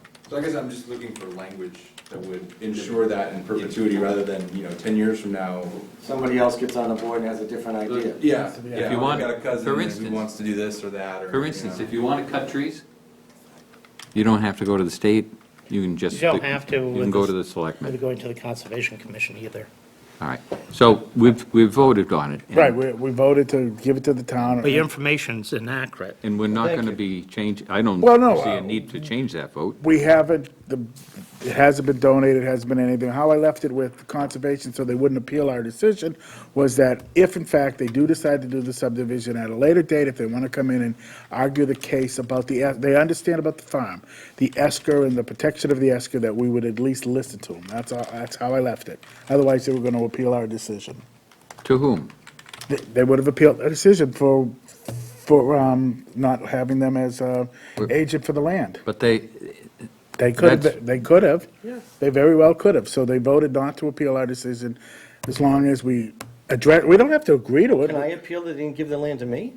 No. Why can't I have the land? Conservation had the right to appeal it if they wanted to appeal it. So I talked to Sarah and I left it on the table that if in fact they ever do decide to build the subdivision and it's decided where the land goes, that the conservation can come in and ask if we give it to them. And we can at least hear them on the issue. I left it Right. No open. problem in hearing. Yeah, hear it. We didn't have to give it to them.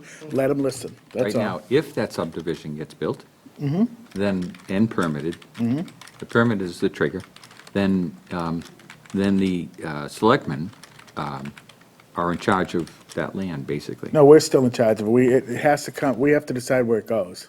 As it is right now, our special permit says it's going to the town of Littleton. That's exactly what I'm Before talking they, about. before they're done with it, they have to get us to sign off on it, and we can take another look at it, just like we just did with what came before us right there. We have another bite of the apple right at the very end before it's decided where it goes. But right now, the Right now, selectmen- it's set up that way, but we're also not building the subdivision. We don't even know if Sandersons are gonna build it or not. They did it more to find out what the money was, what it was worth, and what they could actually So get this is out there. still, is it moot? It's or still a moot point until Right? Moot. such time as they decide to sell it to somebody and how to Make a motion dispose to of it. close the meeting? Do we have anything else, Maren, or are we good? I'm good. I'm good. Everybody What do we seconding do that with- motion? What do we do with Jim Clyde's request? We'll take it under advisement about the trees. Maybe he's right. Maybe we should keep them Are we further off the closed? street. Yeah, we're closed.